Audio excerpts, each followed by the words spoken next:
Hey guys, welcome to Turn Heal. Welcome to the place where we turn heal our way to self-love and unity consciousness. I hope all is well. Yeah, I'm setting a vibe out here, real smooth, real sexy like, you feel me? Welcome to your pick a card. This is going to be what makes you so goddamn attractive, okay? We're gonna big y'all up tonight. Okay, I hope you enjoy it. Let's get in the receptive energy of love, okay? I set the intention right now that as you step away from this reading, you walk away feeling more appreciation for yourself, okay, than what you started with. All right, so it's 5 decks. Pick one pile, or pick many piles, actually. I feel like multiple piles would actually apply. I noticed that when I tested it out, sometimes they have an overlap.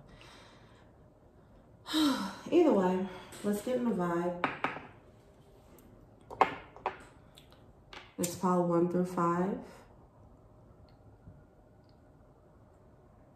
I come to you humbly, God, thanking you for your divine guidance, providing messages of divine light, divine love, in accordance with your divine will. What is it that they need to know?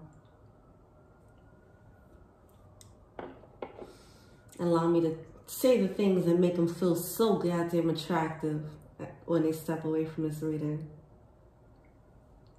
Let's boost them up. Give them some confidence before they step into 2022. Thank you. All right, let's go. All right, pile 1.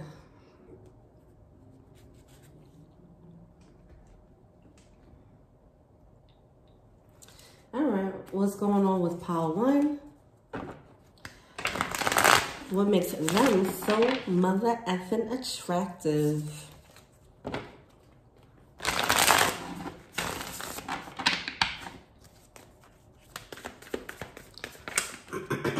Oh, we have the Ace of Cups coming out. All right.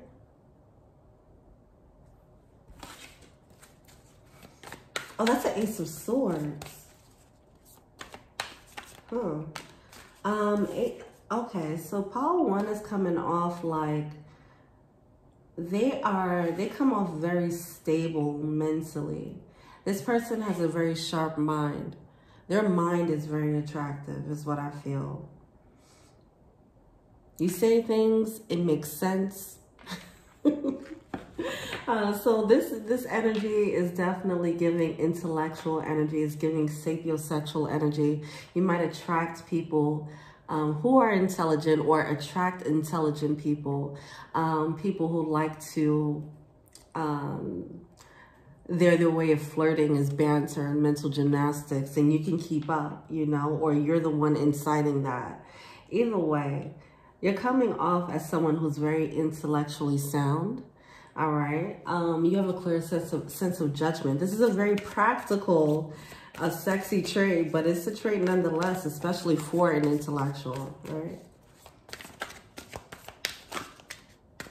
What else we got going on here?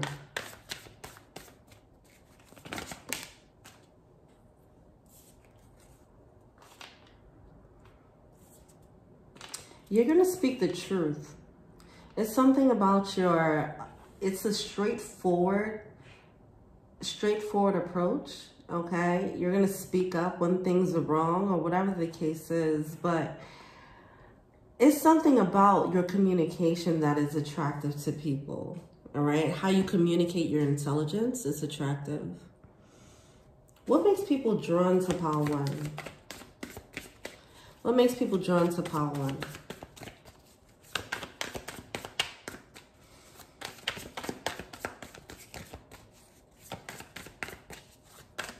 What makes people drawn to pile 1? Ace of Pentacles coming out in reverse here.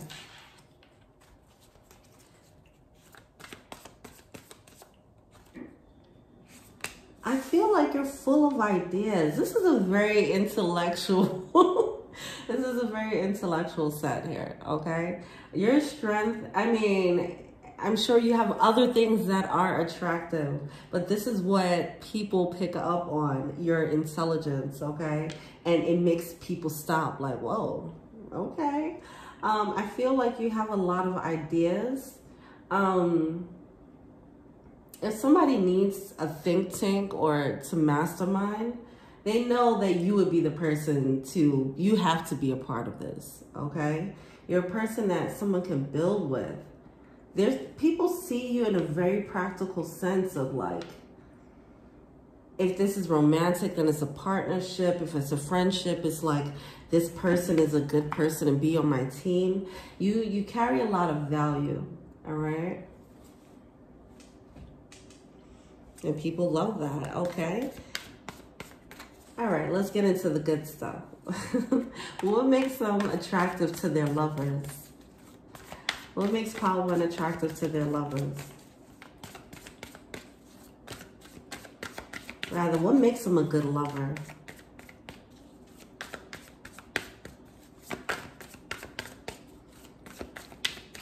What makes them a good lover? Four of Pentacles, you're going to provide stability. See, it's something about you providing stability in a safe space. You have the Four of Wands coming out with the Four of Pentacles. Someone can depend on you. It's your reliability that people really appreciate, especially in this world of ghosting and flakes and people not caring, and it's not cool to care, you know. You come off as someone as stable and reliable. You'll be a staple in someone's life, okay?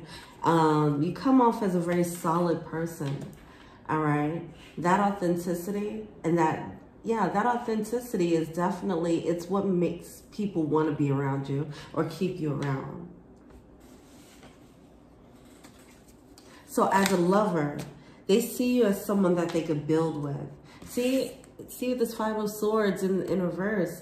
It's like this world is filled with so much of this, so much people, so much energy of like people being afraid to be vulnerable or to show up honestly. And it seems as if with your energy, you're doing the opposite of that, right? You're showing up as you are, coming up stable, showing up solid. And people who are looking for that, they're like, look, that's a solid person, all right? That's a solid person to have.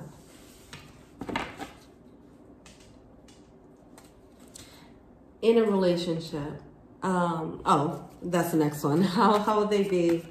So let me continue. How would they be as a lover? Wow, we have the Five of Swords and the Seven of Swords coming out, okay, in reverse. It's something about, because as I said, lover, I'm talking about the sex, right? As a lover, it seems as if you create a safe space. How this translates into the bedroom, you really make people feel comfortable in the bedroom is what I'm feeling, all right? They might do things with you that they might not do with other people simply because you create this, I'm getting this four, you know, it's like the four corners of the room, right? It's like you are the four corners for them. You provide that safe little space, the confines. You create like a own little world for this person or for these multiple people, you know, whatever you into, okay? But you create this beautiful intimate environment where someone feels safe and protected. It doesn't matter what their gender is, okay?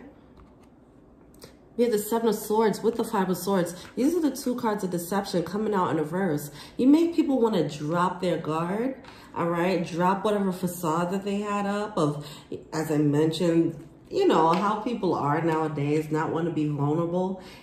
You allow them to actually be vulnerable, all right? So you figure out how that plays a role in the bedroom. But that's beautiful. Not everybody's too comfortable with sexuality, right? So for you to be able to come in and provide a safe space, provide a comforting space for someone to express their sexuality however they see fit, or even allow them to explore, you know, I am getting that too. It does feel like there's a judge-free. It feels like very judge-free. This feels more like, it feels like this person takes on the role of kind of guiding guiding the experience, okay? Leading, being, I feel like this nurturing energy, okay? This is the type of person that might check in like in between, you know, while things are going on. Even if it's not a verbal, hey, are you okay? Did I choke you up a little bit too much? No? Okay. You know, even if it's not that, it's them paying attention to the needs of the person. I feel like this person is a very nurturing lover, even if it can go a little bit rough, okay? That's what I feel. This person makes someone feel very cared for. It feels warm. It feels very gooey. It feels like marshmallows. It feels like resting in a bosom. You know, that's the energy that I'm getting here. All right. So how does this person, feel? Wow. Okay. How is this person a good spouse? How's this person as a spouse?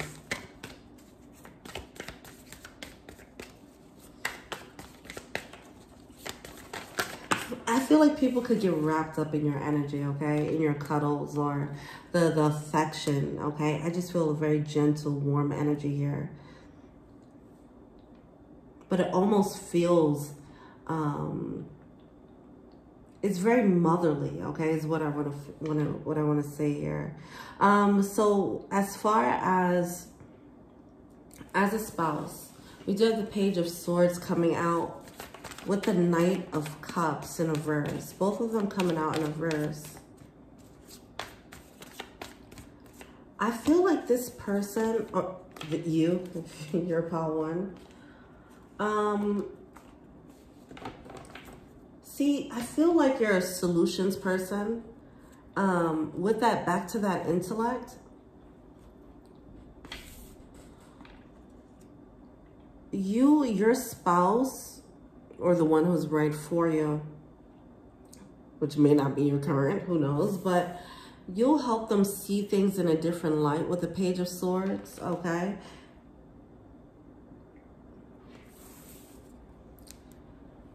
If they are, I'm getting partnership. If they're working on a dream, for example, with the Knight of Cups coming through in reverse, and they find themselves at a standstill, you would be able to like clear through the fog with that Seven of Cups in reverse. If somebody's like, I just can't find the solution, they can bounce ideas off of you back to that think tank energy. So you do have this unique way of viewing the world with the Page of Swords. And because that unique vision, your spouse would know, like, I know that I would have to bounce things off of this person. You know, I would have to consult my spouse, you know, and you would be the spouse that they consult because they trust your judgment and they know that you might pick up on things that they don't pick up on. All right. It's just a unique sense of vision, a unique perspective that you have on the world that's very valuable. And it'll be best to be in a situation where your spouse appreciates that, okay? Appreciates your mind and uses that, allow you to exercise it, all right? Instead of them being the one saying, oh, let me just take care of everything. I'll be the thinker. It's like they need to appreciate your thoughts, appreciate what you have to bring, because you have a lot. I feel like you have a lot of good thoughts is what I want to say, but good ideas, all right? Yeah, we have the Star card coming through. All right, what is the next one? How would they be as a friend? What makes them a good friend?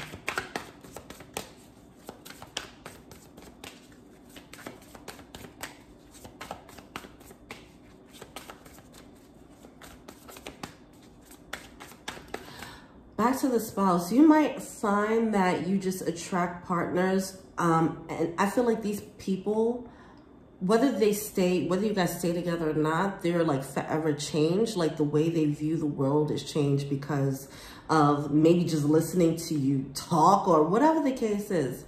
It's just being around you and hearing and understanding how you think. You kind of shift these people that you date. How are they as a friend? What makes them a good friend? All right, we have the Seven of Pentacles coming out. I feel like you're very forgiving as a friend. You don't really hold grudges like that.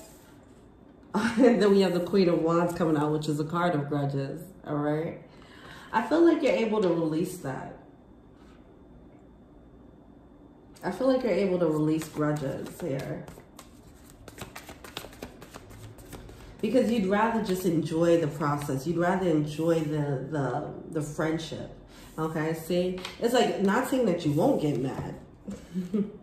Not saying that you won't get mad, all right? And I think, you know, when there's injustice, you're going to speak your truth, right? But after you get over this, I feel like then you're fair, okay? And you'll move forward with the Eight of Wands there. You don't stay stuck in the past when it comes to your friendships, all right? And this allows for building deeper bonds instead of, I guess, instead of having an argument, having a blow up, and not trying to patch it up. You're willing to have the talks. Obviously, you are very much a communicator. So you're ready to have the talks. You're ready to communicate how you feel, communicate where things went wrong, all right, and patch things up and continue to build. You know, so you're ready to invest in your friendships, and people really appreciate that about you. Especially given the current social climate where that's not too common, okay?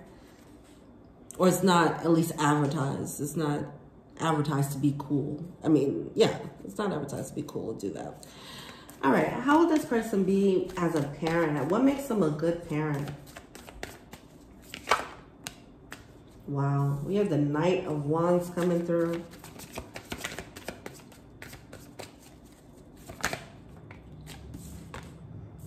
Wow, awakening coming through. Listen, this person as a parent is going to be the biggest, or is the biggest cheerleader ever. We have that Knight of Wands and the awakening. I feel like as a parent, this person is going to motivate this person and motivate their children. They are motivating their children to be all that they can. Having them explore different options. I'm getting this explosion, this passion. I feel like this Power One is very supportive as a parent of whatever this person, their child or children want to try, okay? No matter how long they want to do it, how short they want to do it, it's like you try everything. Explore. Let's see what's the best thing, okay? Because I know that there's one thing you're meant to do here. That's what I'm feeling. It seems like Power One will inspire their children to try a bunch of things so that they can find the thing that awakens their spirit. And until that happens, until the children figure out what it is that they're meant to do, the Power One will continue to inspire this person to keep searching for their truth, keep searching for their motivation, their inspiration, keep searching for whatever makes their heart sing. So that's going to be a very important part, or it is, and a very important part of their parenting. Giving this person, oh my gosh, wow, look at all this exploding energy. I feel like this is giving a bit of a loose reins parenting style, okay? It's giving guidance because this person is naturally, I feel like they're giving very a nurturing energy. It's like you give someone free reign in these four walls, right? So it's like you allow your parenting style comes off as if you would allow your child to feel free as appropriate as it is, as you deem fit, for their age range. In that you won't try to limit what they need, who they need to be. You're ready to allow them to unfold as long as they're doing things to unfold is what I'm getting, okay? If you don't see them exploring different parts of their potential, you're going to try and wake that up out of them. Oh. You're going to try and wake that up out of them, okay? But as long as they're trying different things and exploring themselves, I feel like you're going to, or you are the type that will,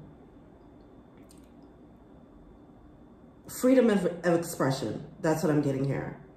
You're going to allow them to express themselves however they see fit, because you know that they have to find whatever their truth is. So you're not going to limit them like, oh, you should do this based on societal norms, for example, or based on what I think you should do, what makes money. You're going to allow them to explore, and your children, they appreciate that if you're already doing that, or they will appreciate that, okay? All right, we're just shaking things up now. All right. How would they be? How are they as an employee?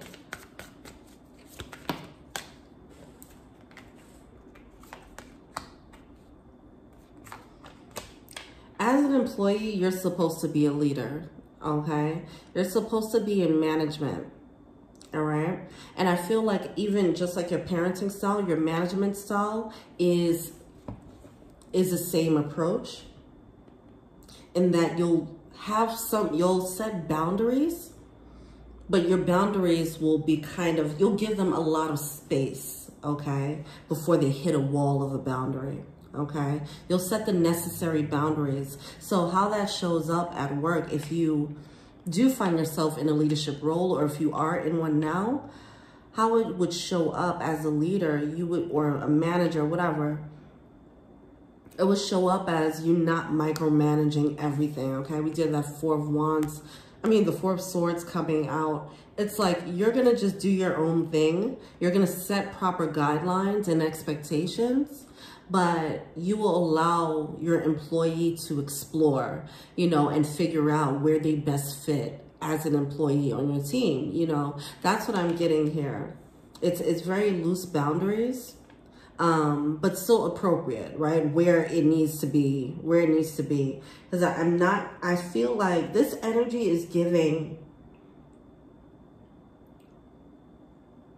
it gives the illusion of free spirit. I want to say that. It gives the illusion of free spirit, but when you look close at this person, you realize everything is kind of controlled. That's what I'm feeling here, okay?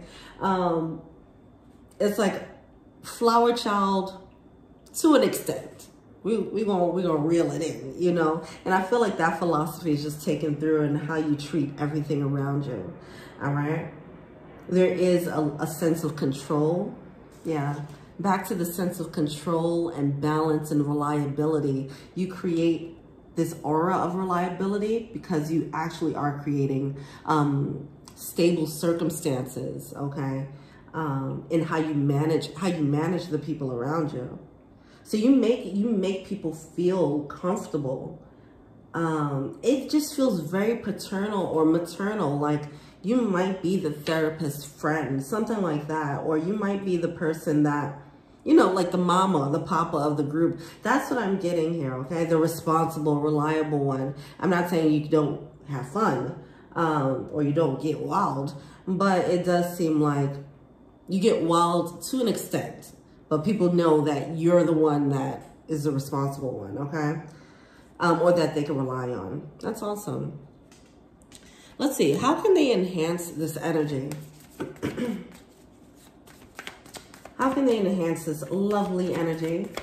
Beautiful, attractive energy.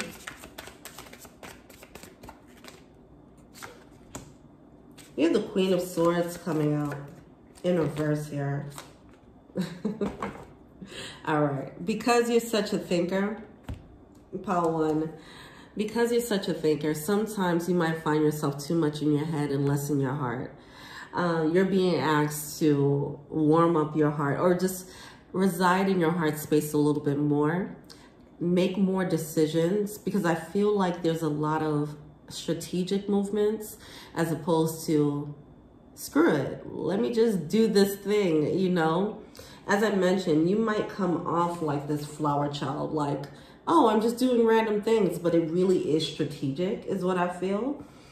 So there's a need for you to actually tap into the actual flower child energy. Sometimes just a little bit more, take a bit more risks in your life, just for the fun of it, just for the fun of it. Add a bit more spontaneity to your life here. All right, it'll help you expand. Expand outside of your comfort zone, because I think you can create a real stable, you're really good at creating stability in your life, finding balance in your life. But sometimes, and I think that I was like, I did say like, oh, we're shaking things up now. That's the energy. There's a need to, every once in a while, just do something out of the ordinary, just to shake up your energy, just to destabilize yourself. Like, make that a fun exercise for yourself, to a mental practice, so you can continue to stretch and grow. Not saying that you're not continuously growing, but if you become so competent in your own world, it can lead to some type of that stability can lead to boredom, right? Or stillness, right? See, sometimes you have to shake it up. You're going to have to create tower moments sometimes for yourself, all right? And that is when, not for the sake of it, right? Well, just, yes, for the sake of it, but not out of nowhere. You're listening to your heart. I feel like sometimes your heart is telling you to do something wild, and you're like, no, that doesn't make sense, all right? So it's time for you to try and follow those moments, follow those heart impulses, okay? If you feel the urge one weekend to just take a random trip, you know, then do it, right? It doesn't make sense, no, but not everything has to, okay? So there's a need to get into that practice a little bit more. It seems like that'll be more helpful. It will be helpful for some type of expansion, all right? Let's see, how can they work their light? All right, now you being the responsible one, the one keeping things together, there's a need for you to take care of yourself, especially if you have a family, all right? You have deep replenishment coming out. Make sure that, I feel like you probably give a lot, and there's a need for you to take care of yourself, love on yourself, okay? Do the things that you love for yourself. Make sure that you create that practice. Yeah, we have no. Wait, postpone, pause, say no. Back to that energy of giving. That might be a little bit of a problem here, because you want to create such a stable space for others. And sometimes, obviously, that can lead to, you know, people want to take advantage, right? But yeah. Just know how to set those. I feel like you know how to set those proper boundaries. I really just feel like these are reminders, okay? Because I'm getting this energy of, I do feel like you pour out into others, and you do pour into yourself as well, because I do feel you have this level of color and abundance, okay, in your own world. So you are pouring into yourself, and this is just a reminder to keep doing that. Don't forget that that's important, okay?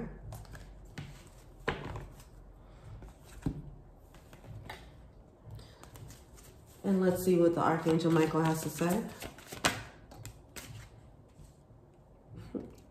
You created this this situation. You have the power to change it. It's coming through.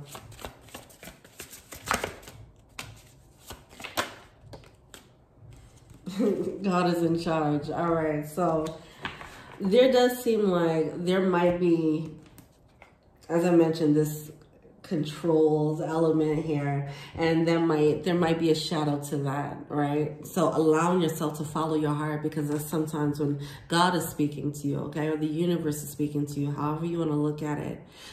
This is the universe trying to push your heart to push you through your heart space, to shake things up, okay? And this can show up in many different ways. This could be going for a relationship or leaving a relationship. This could be going for a job or just simply taking a trip. You know, allow yourself to listen when the universe is speaking to you through your heart space, all right? It does seem like because you might put yourself in this responsible role. You might have more people leaning on you.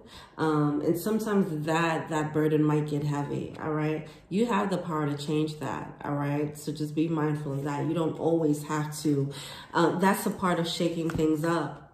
Shaking it out can sometimes be like, no, I'm not going to be there for you, okay? I'm just not. And that's fine. But either way, what makes you attractive is you create this beautiful safe space for people. You create a safe haven is what I'm getting here. All right. And that's just lovely. Aw. All right. Well, that was that. This one was very wholesome. I didn't expect it to come out this wholesome. All right, let's go on to pile 2. Where are we at? Oh, that was 30 minutes. Godly, we got 5 of these. Okay.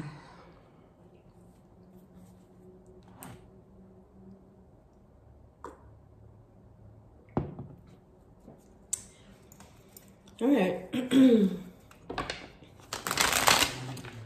Pile 2.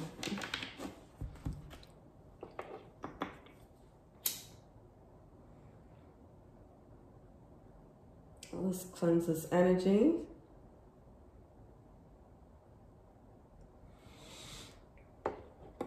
Pile 1 was so wholesome. I know all of these are not going to be this wholesome. All right, let's go. All right, what makes pile 2 so damn attractive? What's going on with pile 2? What makes them so attractive to people? Ace of Wands. Okay, here we go. We're getting some fire. All right. Oh, all right. Okay, hold on. Oh my gosh, we have the Queen of Wands with the Ace of Wands. Ace of Wands the Queen of Wands coming out in reverse, but we have all this fire coming through. A lot of passion. I'm getting a lot of excitement with the Magician card coming through. All right. This is always, you know, the Queen of Wands is always giving witchy energy for me, but it's even more enhanced with that Magician card coming through. All right. We do have that 9 of Cups. I feel like this person is they're giving a very badass energy is what I feel, all right? And it's something about their brazen approach to life is what I wanted to say. It's something about that is attractive. They might step on some toes and they're like, whatever, I'm going to do what I got to do for me. But that boldness, that unapologetically, I don't give a shit. Okay, I'm gonna get what's mine. However, I gotta get it, and I feel like this. Okay, well, this is off. Okay, hold on.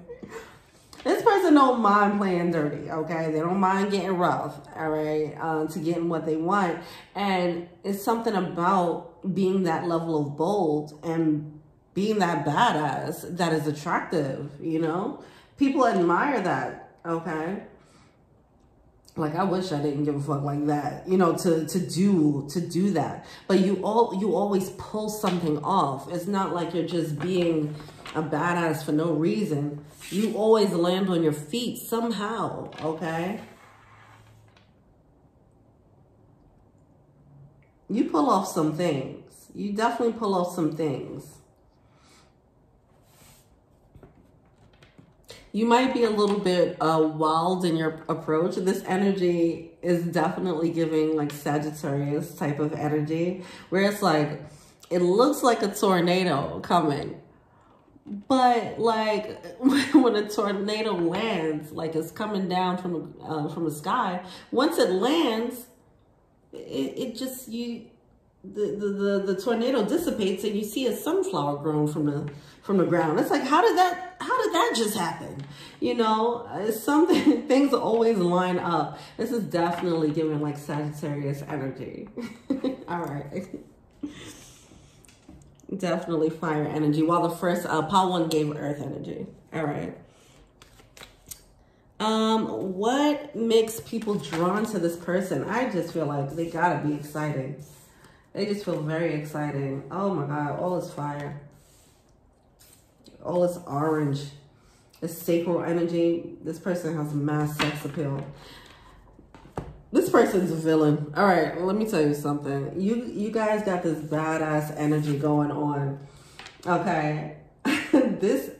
This is the bad boy or the bad girl that someone can't get enough of. That's what I'm getting here, right? This person, wherever you are in your life right now, you're showing up as a badass, you're a heartbreaker. If it's a feminine, man-eater, okay? If you're a masculine, you're a playboy, whatever, okay? That's what it's coming off as right now. But it's something about that. People can't get enough of that badass energy. It's a very typical, I mean, if I can paint a picture with a stereotype, that would be someone wearing the leather and the mousse in their hair, you know, chewing some gum, you know, real sassy, like if they're a feminine energy, or very suave if they're a masculine energy. It's like this person is just, they're hot, okay? This person is hot in a very bad girl, bad boy type of energy. And they're like, yeah, this is my role. Someone gotta be it.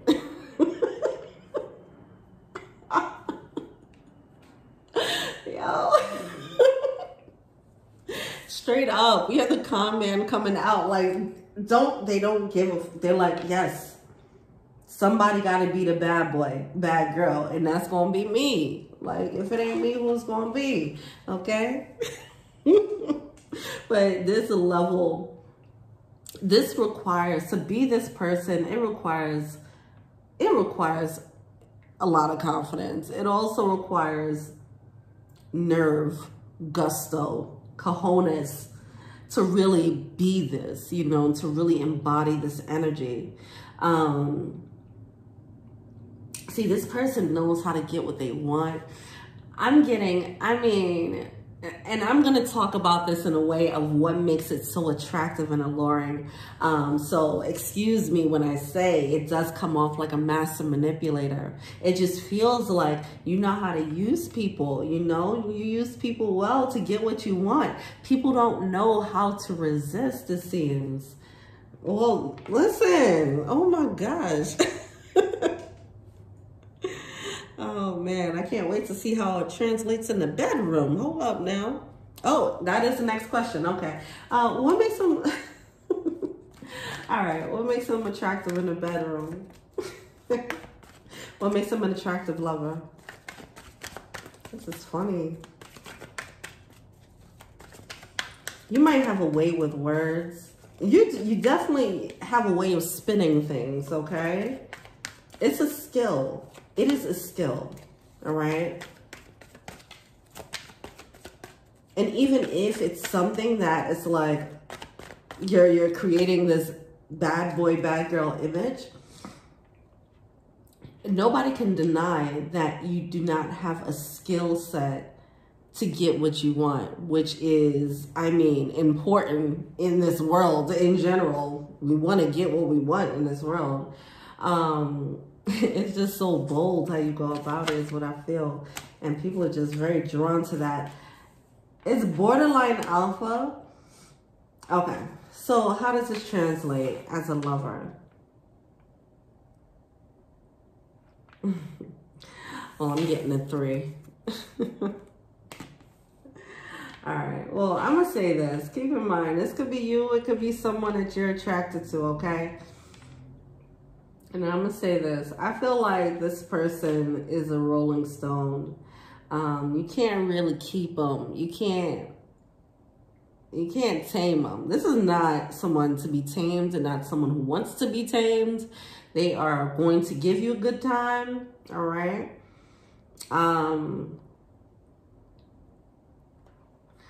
They might want to have multiple parties, okay, or bring toys into the bedroom. They're going to bring some fun. I feel like Pile 2, you guys bring some fun to the bedroom. You definitely, yeah, you're about the excitement. But it's definitely for a good time. I feel like this is a good time energy, not a long time energy. But whatever experience you bring to them, they're not going to regret it. They're going to have fun with it for sure. All right.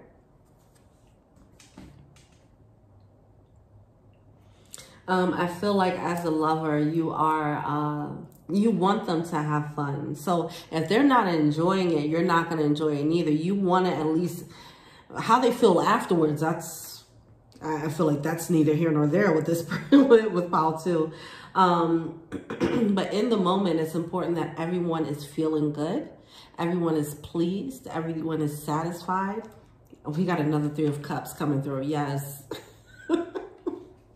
This person might do well in like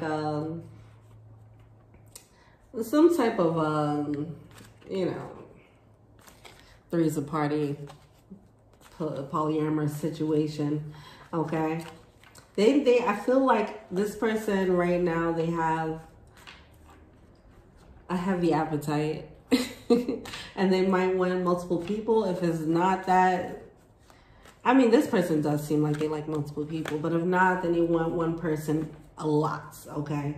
I just want it again and again, but I'm getting multiple people with this energy.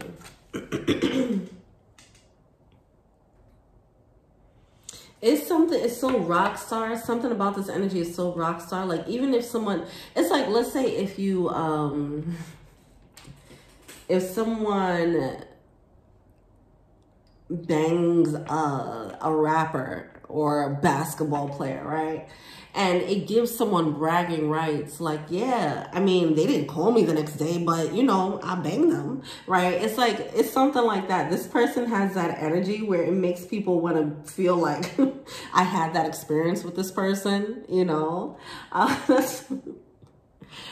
don't know why it feels like that. I feel like this person will make people want to fight over them, you know, because this person is coming off so unattainable. It's that allure of the bad boy, bad girl that you want to tame. But this person is not, they're not going to be tamed until they're ready. So in the meantime, they're leaving people behind who wants to tame them, or at least want to hold on to something, like hold on to something of yours, you know? Wow, okay.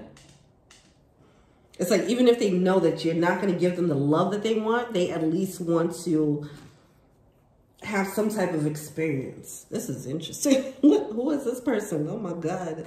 All right. How would they be as a spouse? So I feel like as a spouse, as an actual partner, they'll be totally different. That's what I feel like. This person is this bad boy, bad girl because they're choosing to be. They're being untamable because they don't want to be tamed. But when they're ready to settle down, there'll be a totally complete 180 is what I feel. They're gonna put the old ways behind, the childish ways behind, or whatever the case is, the player type, this player archetype. Yeah. That's what I'm getting here though. But I am still getting like, it will mature them, but I do feel like, or not mature, it'll make them stop being as wild. But I feel like this person, I don't know, obviously I'm getting non-committal energy with this person. Hold on, let's look into it. What makes them a good spouse?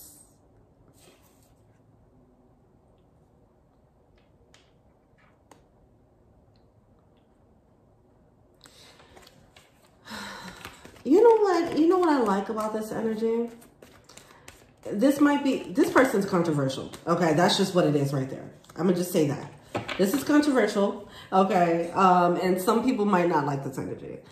Energetically, I like this, so because I feel like someone is in touch with their star player. They don't care how people, if people look at them as if they're a bad person or a good person. They're going to always search for, I feel like, the next frontier. They're going to search for, I mean, this person might be a bit of a thrill chaser, okay? If you're about to, you're coming off a bit of a thrill chaser, okay? And that non-committal energy would come out. It can come out as a spouse or whatever. But I feel like that's one thing that someone can rely on when it comes to you, that you are going to keep stretching. You are going to keep trying something new. And with that, you're going to break people out of their comfort zones as a spouse, okay? If they choose to take this adventure with you, they won't be bored, okay? If they choose to take this adventure with you, like you might want to travel a lot, okay? Something like that. You might want to move to different places, live in different places. If someone chooses, someone might be best fitted if they are open to that as well, if they're open to change as you are, okay? Because that's what I'm getting here. I feel like there's a I don't know if there's a desire to just always try something new. There's a lust for life, a passion for life here that is contagious. There we go. That's what's happening. This person, their lust for life is contagious, okay? And I don't know if people can really keep up with this energy, but it does keep people wanting more. It makes people want to chase. It makes people want to keep up.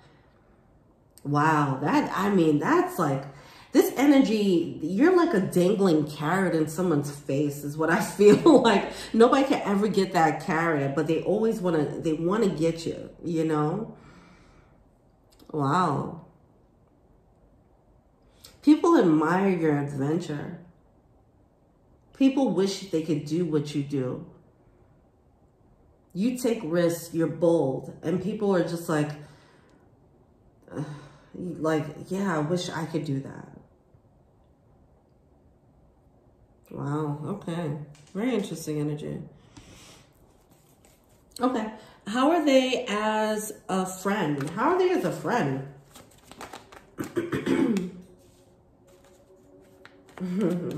Of course, you're the rock star of the friend group. Of course.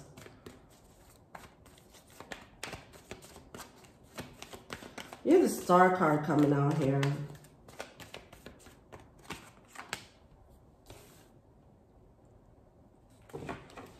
I feel like as a friend,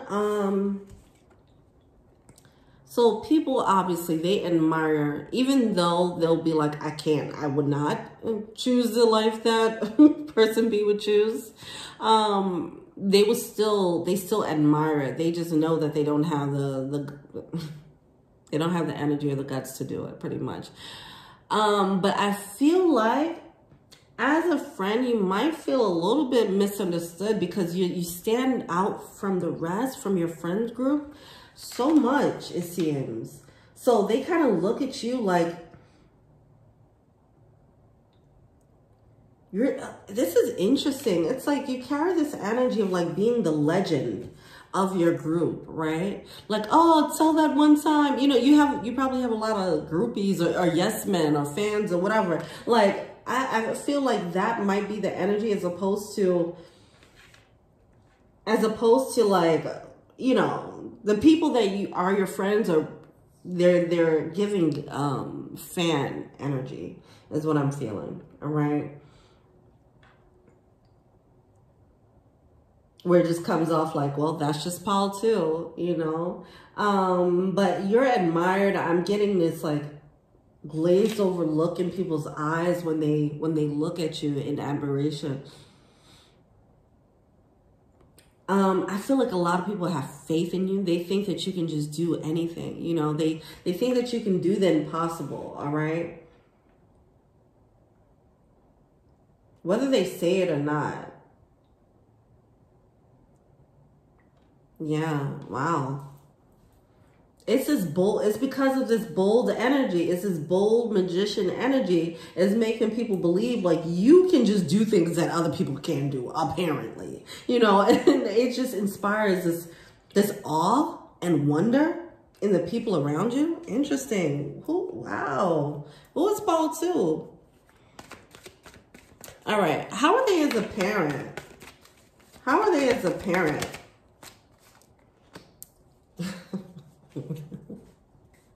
This is when it gets serious. This person is coming off so carefree, but I feel like they're a very strict parent.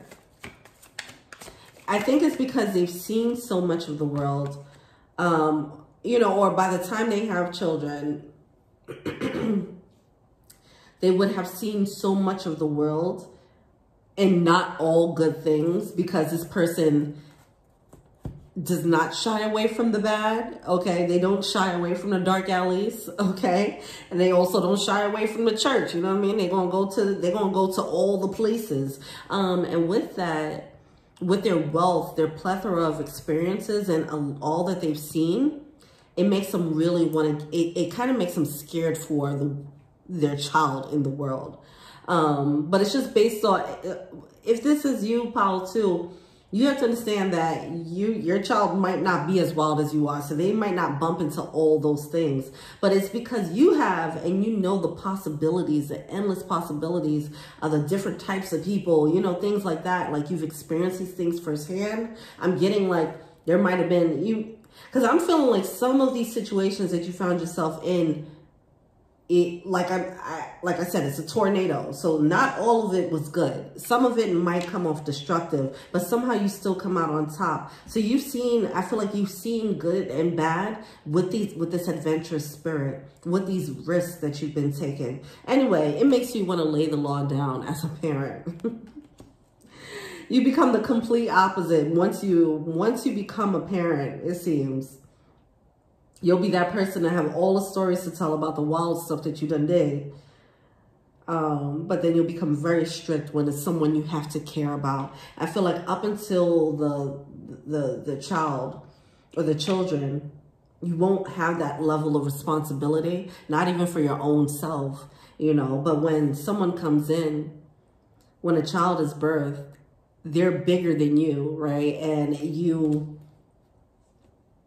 have someone else to live for. And yeah, the spouse situation might not necessarily do that, but the children, that will do that. Oh my God, this is so interesting. You know what I'm getting here?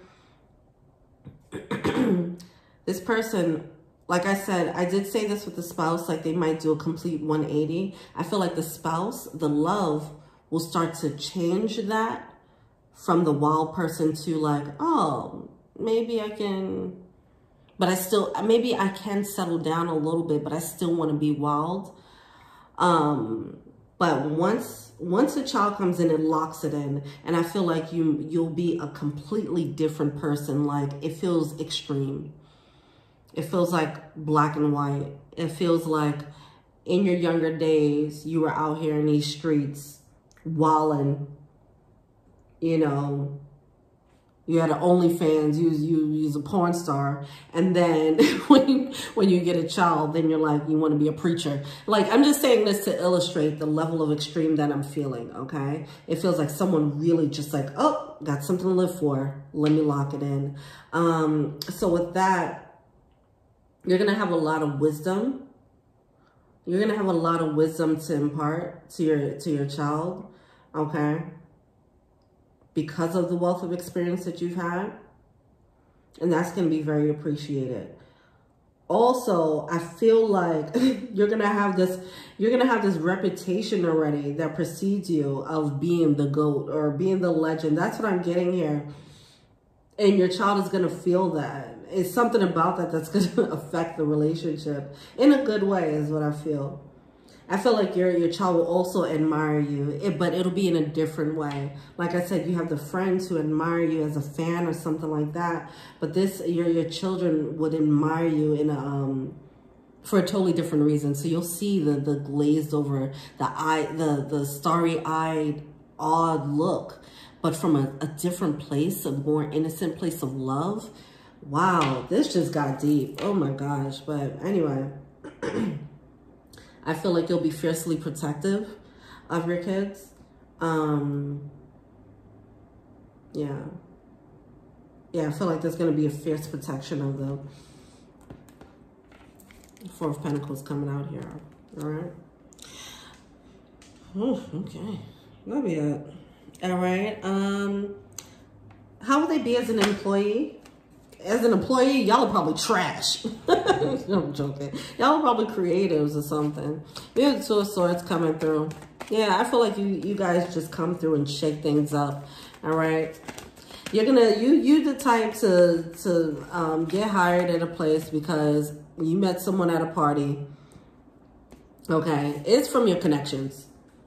You're gonna always land on your feet because of the people that you meet on these adventures, is what I feel. Okay, you're the type to have a job that you probably didn't. It's like, how did they pull this off? You met someone at Oktoberfest, you know, and somebody was barfing in the alley, and you gave them your shirt, and now this person, you find out they're the CEO of some company. Next thing you know, now you're CFO, right? Like, it's something like that. Like, that's the energy here.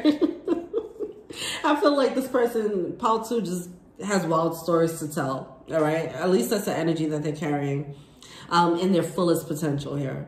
All right. Okay, what else do we have? Okay, and how can they enhance this gift? Yeah, the Page of Pentacles coming through. With the Two of Cups. See,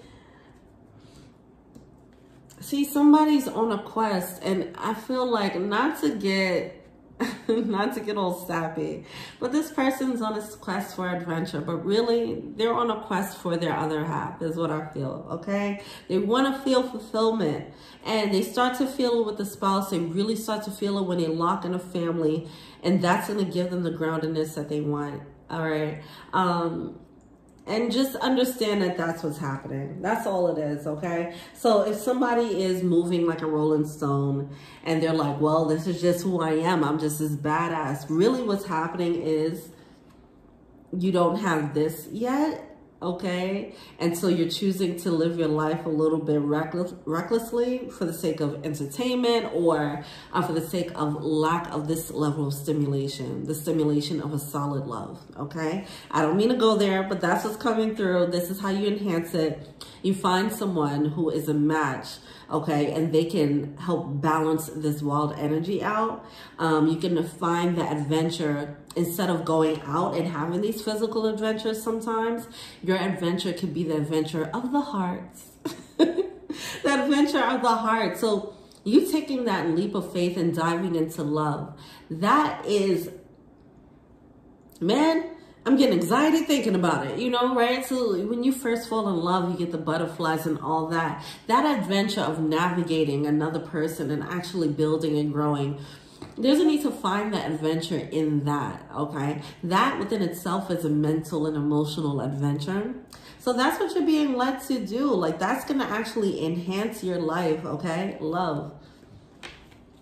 All right. And we already see how that's going to come out as when you have the kids, when you experience love from children. But when you give someone, you actually give a partner your heart, that within itself is going to be the biggest adventure of them all. Okay. Wow. All right, and let's just see how they can work their light. Oh, my nose is still stuffy. How can they work their light? Unbound. Unbound yourself. I mean, I feel like this is the energy of non-committal, unbinding oneself, not getting too attached, having a real committal issue. So it's something about this is a part of your soul contract. And I feel like, see, with that Two of Cups, there's somebody, I feel like somebody's going to come in. We're not going there, but I feel like someone's going to come in, and that's going to be a tower moment. And it's going to stop this. It's going to make you realize why you're moving this way. All right. Yeah. Oh my God. Awakening. All right. This is, let's go back to what makes them attractive. But I think we kind of went through it. We have self-respect coming through, and pay attention to your dreams. I'm also getting this energy of this person having spiritual gifts as well. All right. So keep that in mind. You have to pay attention to your dreams coming through. I feel like you do get signs, that you do listen to your intuition, and that's why you always kind of cheat situations pretty well. You kind of cheat trouble, right? Like you'll leave a situation right before something happens. Everybody else got in trouble somehow, and you kind of left right at the perfect time. It's because you're following your intuition, but you come really close to the edge is what I feel. But anyway, so we have pay attention to your dreams here. We also have self-respect coming out. You don't have to wait for a child to come into your life for you to start caring about, you know, putting more, being less reckless, okay, with your life, okay? That's what I feel, all right? All right, well, this could be you. Some of it could apply, some cannot, whatever. You pick what resonates with you. If this does, let me know. This seems like a wild one, but it seems like you're going to have a lot of stories to tell, and you're very exciting. This is a life of the party one. Well, that's beautiful. Okay, go ahead. With your bad self, literally. Okay? All right. Thank you so much, Pile 2. Peace. Okay. These are half-an-hour readings now. 3 more to go. All right. Pile 3. That Pile 2 one was wild. Let's see what Pile 3 is talking about. Jesus. Pile 1 was so wholesome. And then Pile 2 came through. Like, wow, check that. Watch out now. It's the little one, and I'm not Bow Wow. Like, come on, bro.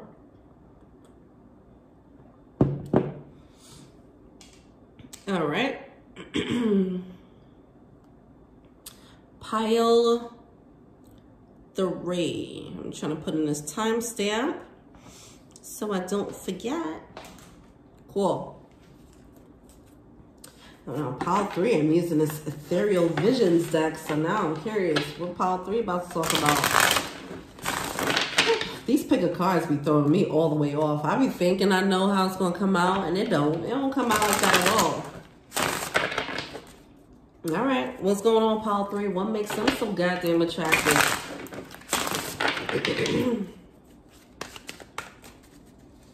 Pile 3. What makes Pile 3 attractive?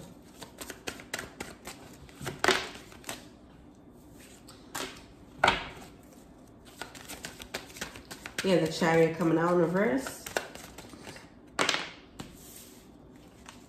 The Queen of Wands coming out upright. Oh, I'm getting this bow down. All right. Put some respect on my name, baby. This person, they command respect with their energy, with their aura. Okay, someone's already given a witchy energy. All right.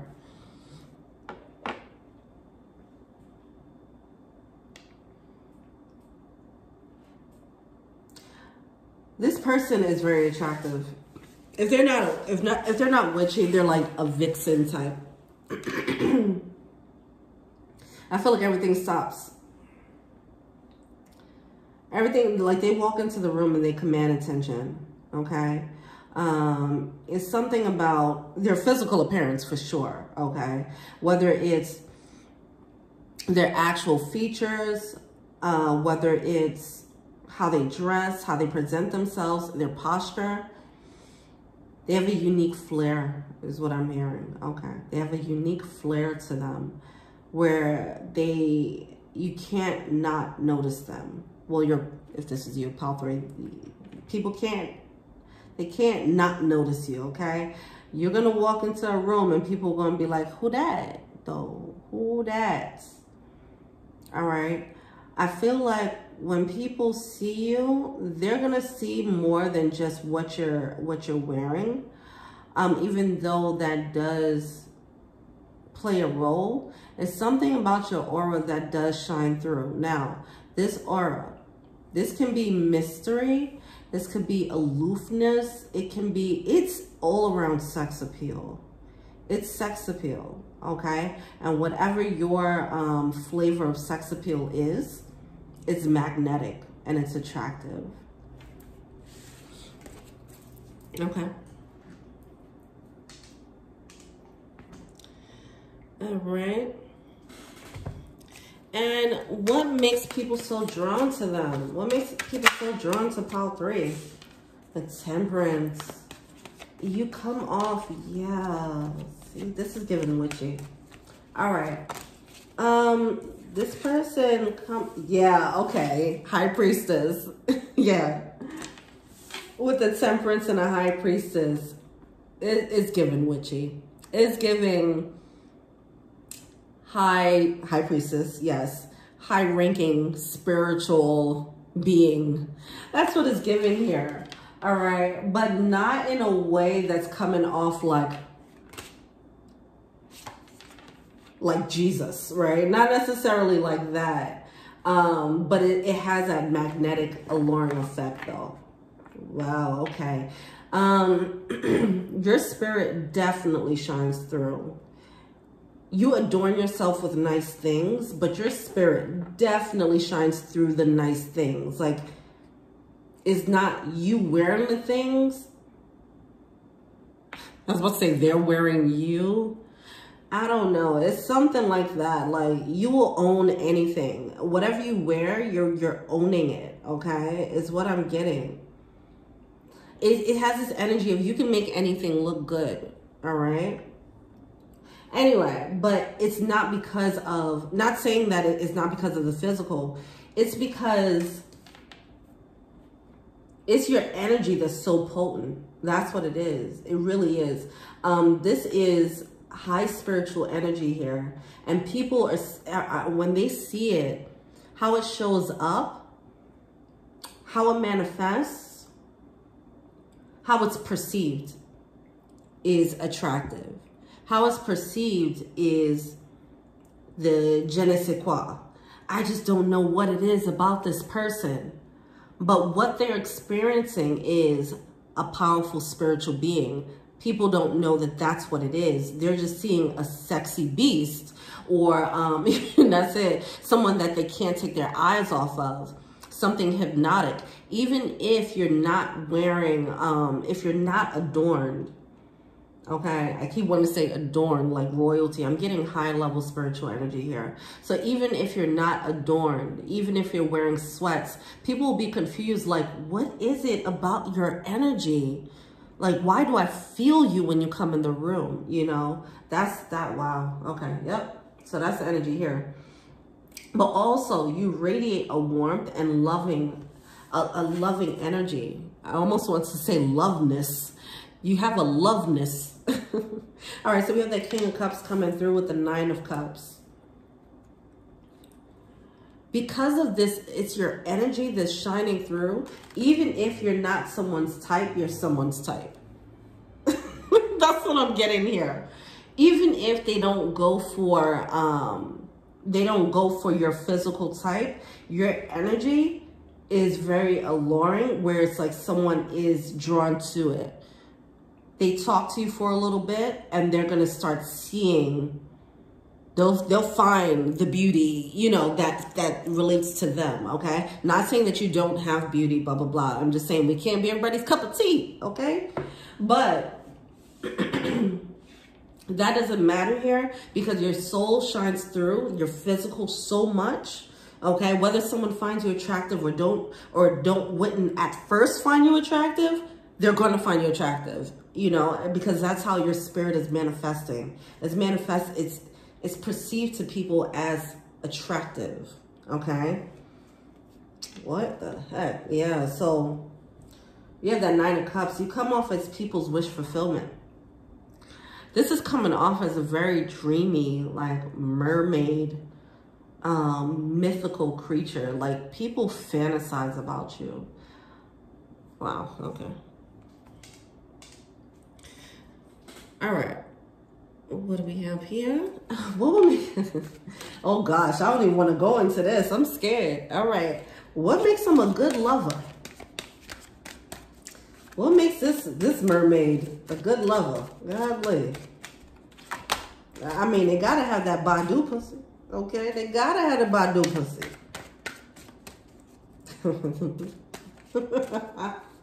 Oh, this person. Okay. This is definitely giving sexy witchy energy. I feel like this person will take control in the bedroom. They know their way around the bedroom is what I'm feeling.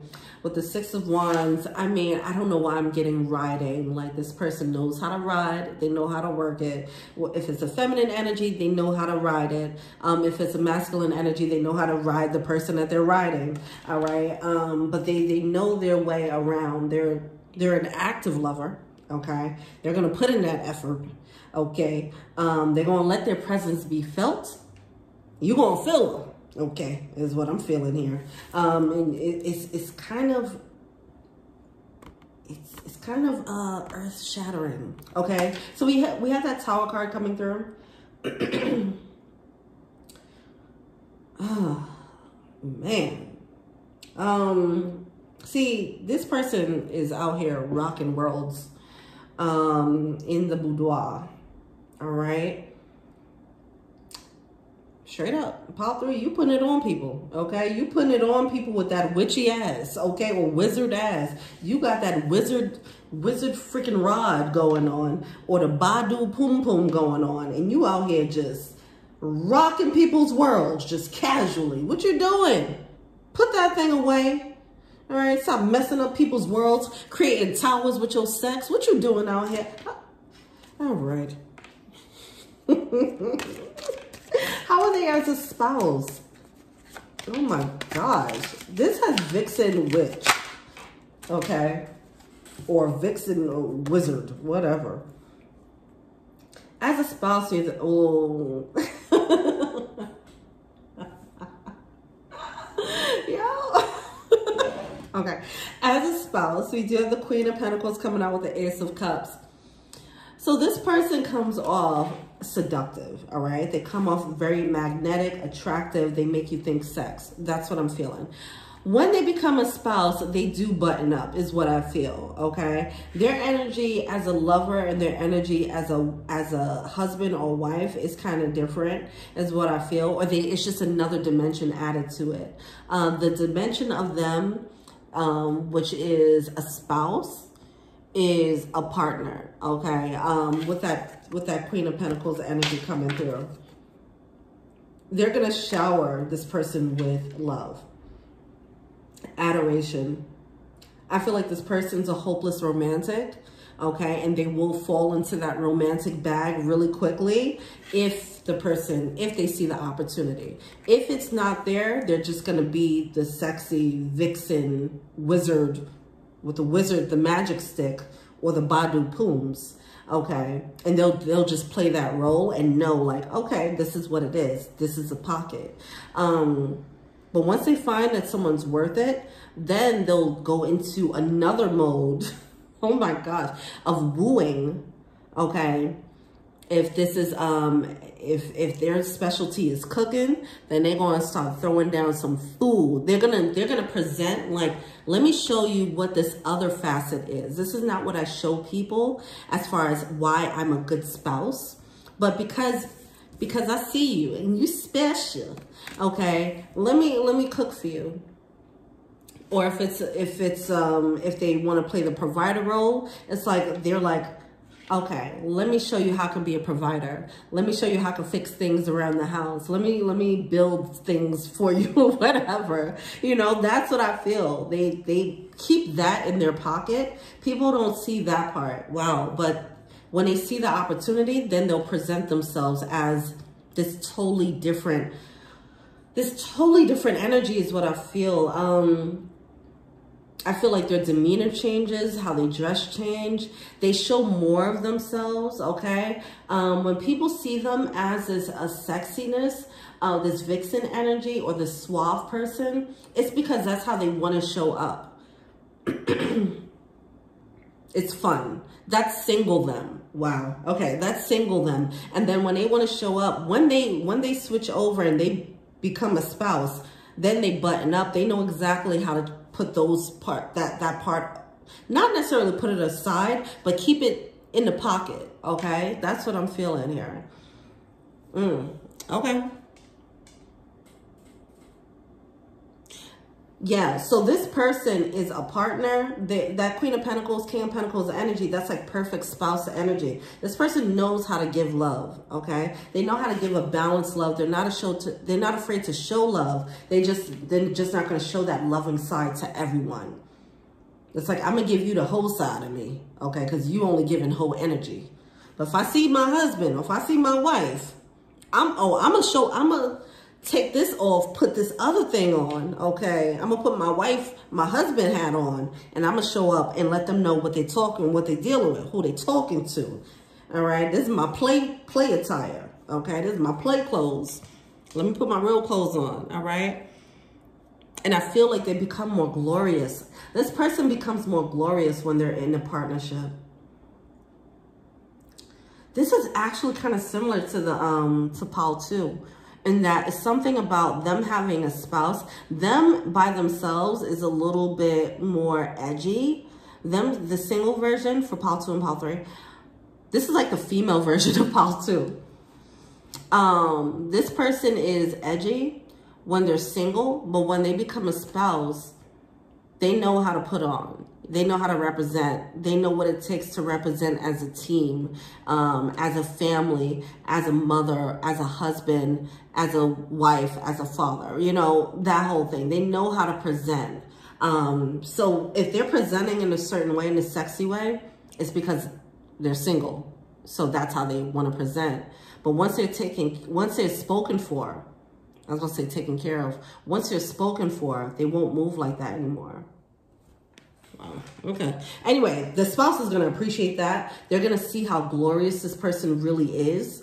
Okay. It's like someone who always has their hair wrapped up and they finally let their hair down and you're like, oh, you see them in all of their glory, all that they can be. I feel like this person shines most in a partnership, and whoever their spouse is going to like fall more and more in love with this person. As they watch them unfold and blossom into husband role or wife role, and as mother role or father role, you know? Wow. Yeah. And then they're still going to have that sexy thing going on. So I feel like they're still going to drive their spouse pretty wild. Okay. What makes them a good friend?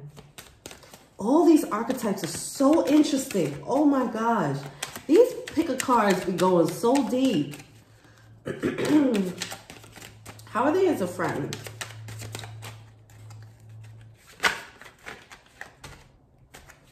Wheel of Fortune. This person, I feel like they're just as a friend. Your friends. If you're Paul, if you're this Paul, or if you. So this could be you, or this could be someone that you know. Whatever. Anyway, this person is like a good luck charm. Their friends, this person's friends look at them as a good luck charm because they know how to unlock things, okay? Whether it's by conversation, what if, like, if a friend comes to Pile 3 and they say, yes, they're just casually talking about a business idea or whatever the case is, or a decision that they want to make. This person, because they have this high priestess energy, they have a lot of insight. So they're actually coming from an inspired place when they speak. So when they say things, they might channel certain things to their friends, and their friends are benefiting from this person's access, okay? As this high priestess. So the friends know that this is definitely a valuable friendship. Yeah, wow. It just feels like conversations with this person, and I'm getting strangers too. This is not just friends. I feel like random people. This person probably talks to random people and like kind of change their luck. Okay, they change their mindset, or they give them like a gem, okay? give them a gem that kind of helps them see something clearly. All right. Wow. Yeah. This is what this person does. They're the high priestess, so they just bring truth. So the friends benefit from that on a regular, but I feel like other people, just people that they randomly bump into, if you get to sit and talk to this person for a little bit, you're going to walk away with a different mentality. It's just going to happen. You might feel like things are changing in your atmosphere after talking to them. Even if it's feeling like, see, this is going a little bit deep. Okay. I'm going to pull it back. But even I feel like you have this effect where you create a glow in someone's life. It's temporary though. Okay. This might make people want to keep coming back.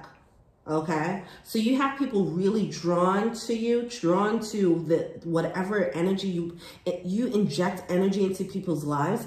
Okay, yeah, and it might wear off, you know, after like 1 or 2 days. It does feel like it's magic. It makes people feel like they're in a magical spell. Now, this can be you speaking words of life into someone and they're feeling so motivated that they want to go and pursue something, but then that motivation dies off because they need you to inspire them again. It could be like that, but I also feel like it's an energetic thing that happens too. All right.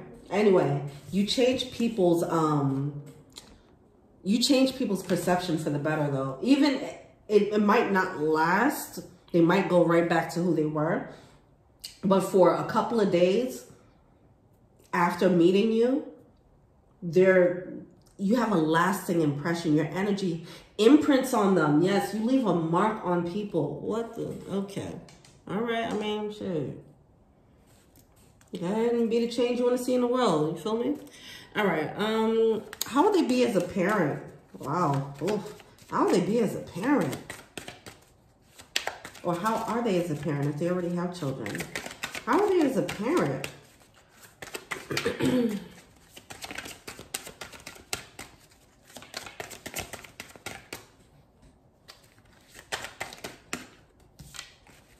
Ace of Wands.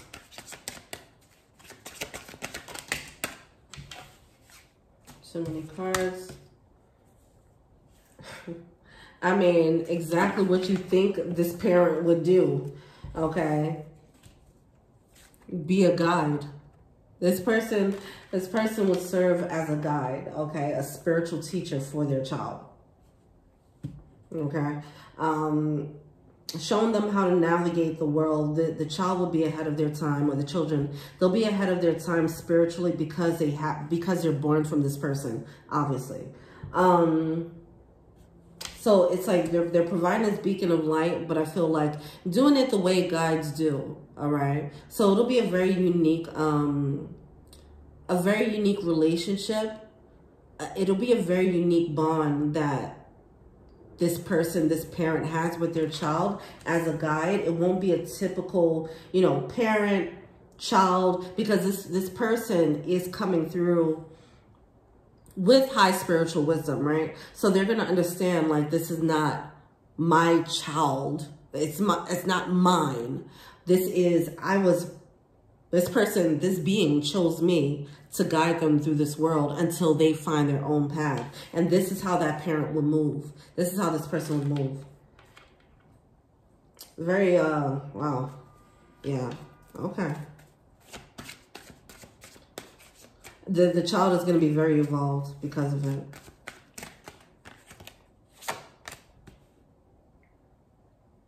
They're going to be very evolved before even seeing the world, before even touching the world is what I feel. I feel like energetically a lot of that spiritual wisdom is going to be imparted on this kid because they're going to just come through. They're going to be a powerful being, also coming through a powerful vessel. But so they're already going to come out ahead of the game. But then with the guidance is, yeah, this person, whatever the children are that comes out of this person, yeah, they're definitely going to be, I feel like a thought leader or something like that. I mean, wow. Okay. Yeah, I mean, at least this is what this person is going to create an atmosphere for this child to grow up to be a thinker of the world, a person who, whether it's inventing or create a new philosophy or creating a new, some type of a person that can shift the thought of the collective, all right? Well, okay. These readings, how's this person as an employee?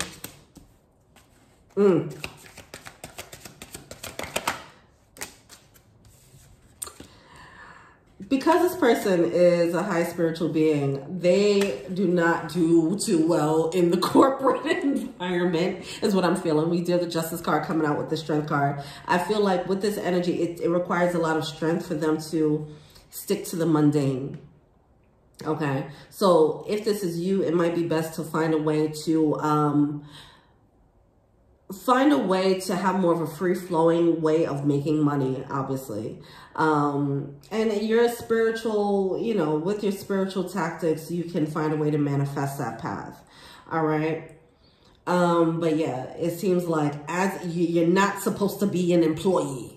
I feel like your energy is too strong for that type of setting.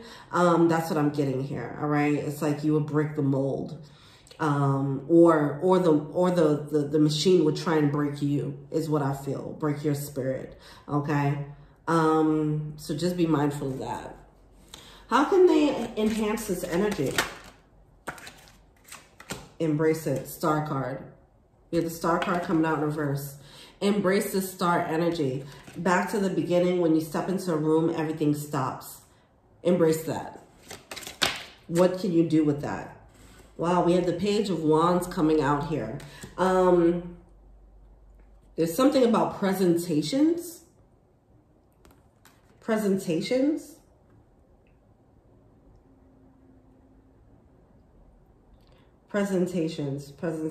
I'm getting stage. So whether it's you doing talks, you doing speeches, you command attention. What do you do with that attention? It's time to start thinking about that. What do you do with this attention? Because right now it seems like you're using attention to be sexy, right? But there's something else that you're supposed to do with this command of a room. Now with this, I'm getting stage energy. This could be talking. I'm seeing the swaying. It could be, I don't know, whatever. It's something about the stage. I'm getting speeches though. I'm getting speeches here.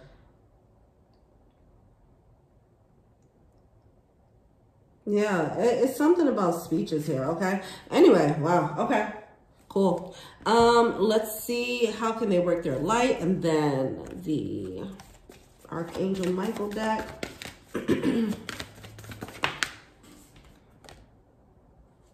We have Mirror coming through. Who or what is triggering you coming through?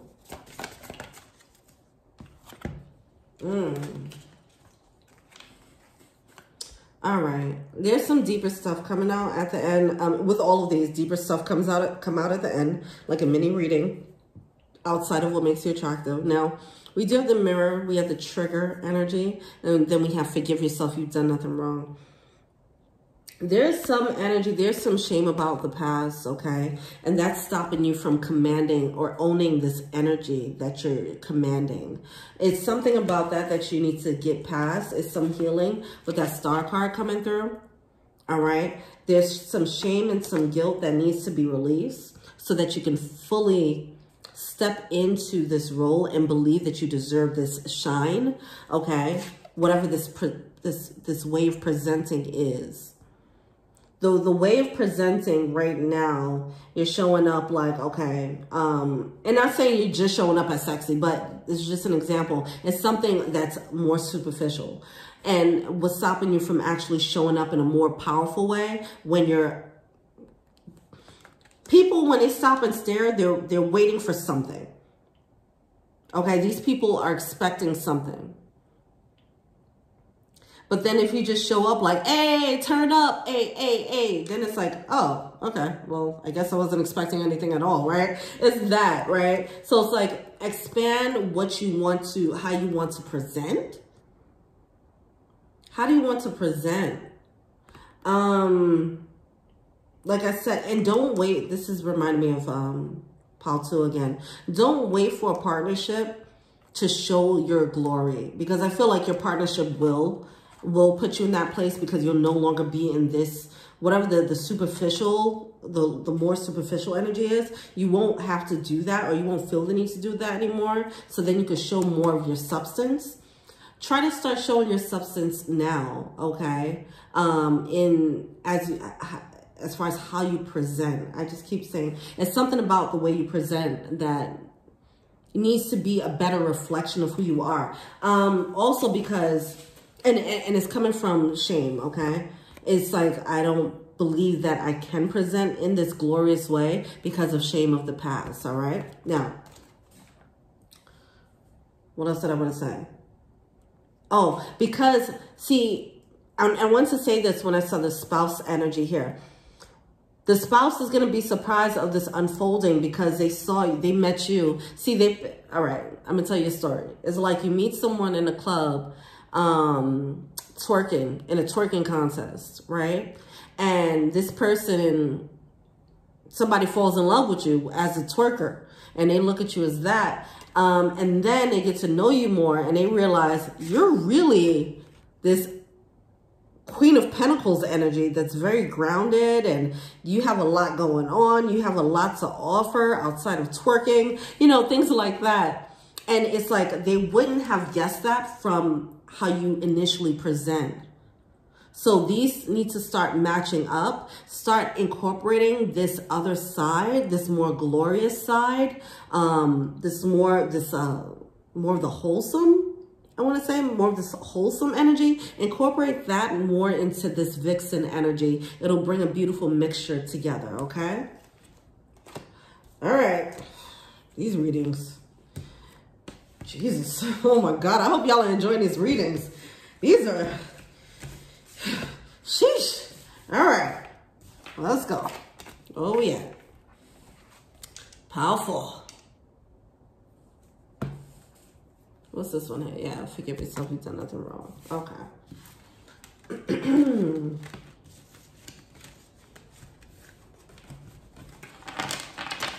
All right. At least we're keeping it like to the limit of 30 per reading. Okay. All right. How full? Put this one down here so I don't forget and use those. Okay. All right, 132. We starting with Paul. Fold. Okay.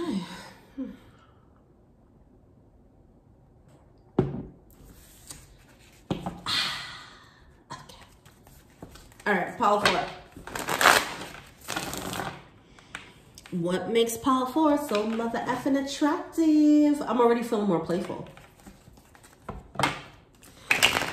Even how I like took that sip and I was just like, ah. I never do that. I just felt like very kitty to do. All right, let's see what's going on. What makes Pile 4 so attractive? I'm already feeling a lightness in this energy. 7 of Pentacles, okay. You have the 7 of Pentacles coming out. Yeah, the lightness, man. I feel like this person, this person has like a very funny, kind of goofy type of energy. Like they like to joke, keep things light, and people love that. People love that. They know you're gonna have like a happy disposition. All right. 10 of Wands is coming out in reverse. It's like, drop those burdens, baby. And the fact that I'm using this very, like, I like to call this the serious deck, because these cards just come off so serious to me. It's like white background, boom, illustration, know what this means, you know? So it's really interesting. This person brings lightness to people's world. That's really cool. I'm getting the sense of humor. The sense of humor might be a big thing for them. They don't take themselves too seriously. I'm not saying like in life in general. I'm just feeling like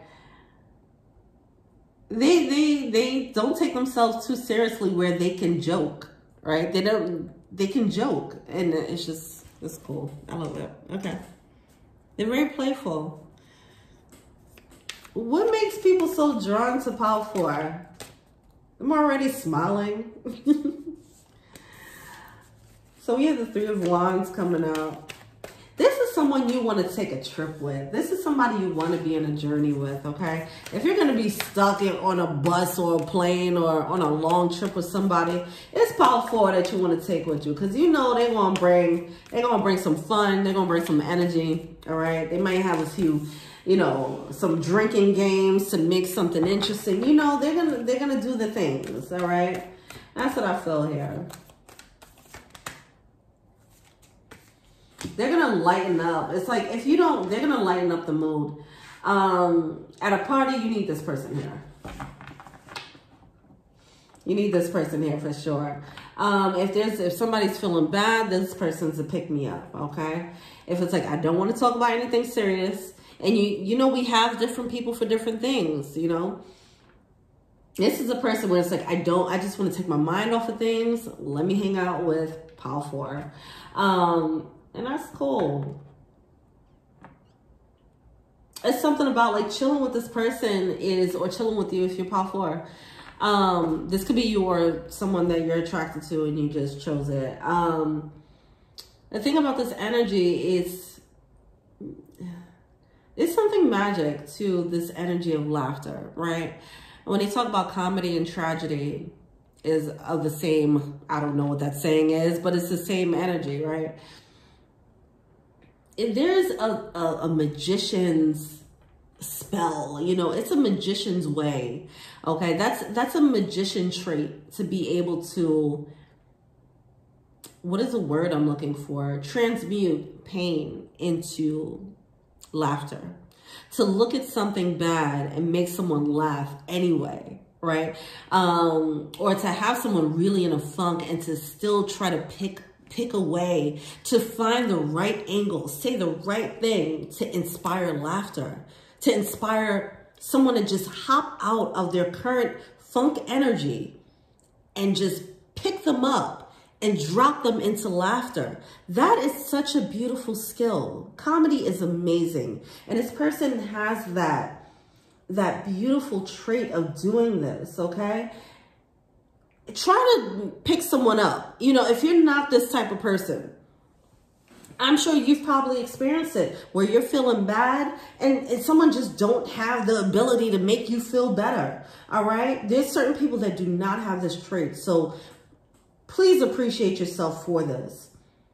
This medicine of laughter, this medicine of comedy. Yes. I love it. Okay. Now, this is what makes people drawn to you, okay? You take them out of their dark time. You pick them up out of their dark vibration and poop in a lighter vibration, just like that, with a joke. That is power. Use that power, and we'll go more into how to enhance that. Okay. Now, what makes them a good lover? Okay, what makes this person a good lover? This lightness, this playful energy. You have the Star card coming through. This person is giving healer energy. You're giving healer energy in a very subtle way. All right. It's like the energy of, like, you know how Jesus was, scratch that. Let's say you're walking down a block and you see a homeless person on the ground, and you know, in a movie they'll be like, yeah, that was just Jesus sitting there, and you know, he's a powerful character, but he's like spreading love in a very subtle way. Like, that is his work, you know, being amongst people who are ignored, you know? So it's something like that. This isn't a healer in a way of that people would expect to be healed. But they say laughter is the best medicine. So you are a healer. And whether you see it or not as such, I need you to see it as such, okay? Because you're transforming vibrations with your laughter, and this is important work, okay? Take it seriously. The irony of that being that this reading is all about not taking things seriously. But yeah, so this is, but as a lover, hold on. So how's this coming out as a lover? See, if just for a little bit, you're going to make someone feel, I don't know why I'm getting, this is so interesting. Oh my God, how does this connect? I'm getting inner child healing. What? Okay. Oh my God. It's something about this. As a lover, somehow, you're helping people do shadow work. See, you're doing shadow work, and I don't know how much you realize you're doing shadow work. I don't think people who are comedians know how much they do shadow work and how much of a magician they are, how much power they wield by being able to stand on stage and transform a vibration of a bunch of people at one time. That requires magician energy. That requires power. So I don't think people who crack jokes, they might just look at it like, I'm just doing this, you know? I'm just cracking this joke because this is my defense mechanism or whatever the case is. You're causing a spiritual effect on people. People might not realize it, okay? But this is how it's showing up energetically. This is why people are so drawn to you. They need that. It's more than just laughter. You're healing them. You're providing a healing properties with your conversation, with your energy, all right? That's beautiful. And somehow this is showing up in the sex.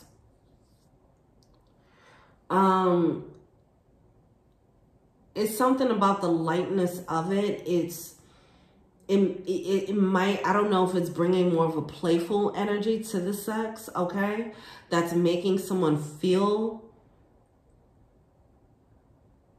seen.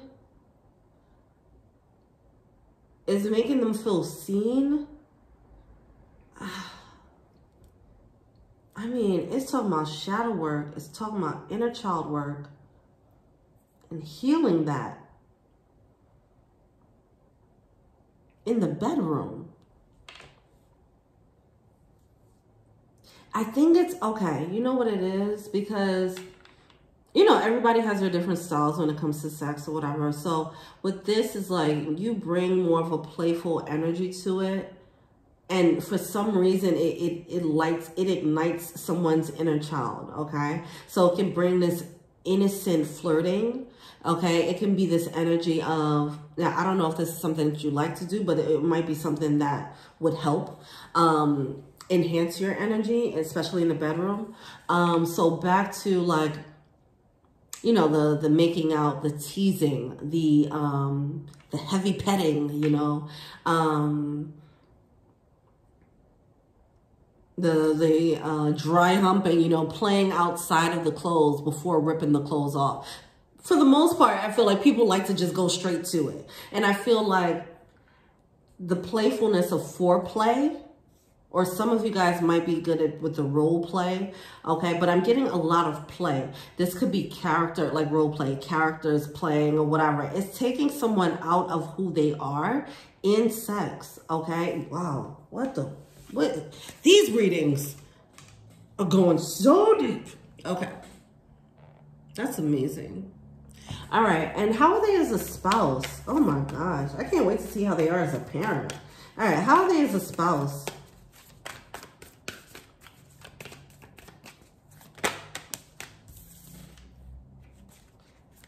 I'm getting heavy role play. Even if it's not a playful role play, even if it's a role play of dominatrix, slave, sub, you know, which can be serious, okay? But it's still taking someone out of their own character, out of who they are, allowing them to be something else, allowing them to break outside of their own ego, not taking themselves so seriously where they can actually be someone else. There's something liberating about that when it comes to, and that comes out during the sex with you. Wow, okay. How are they as, wait, what was it? As a spouse, lovers. You're ready to show up. You're ready to show up.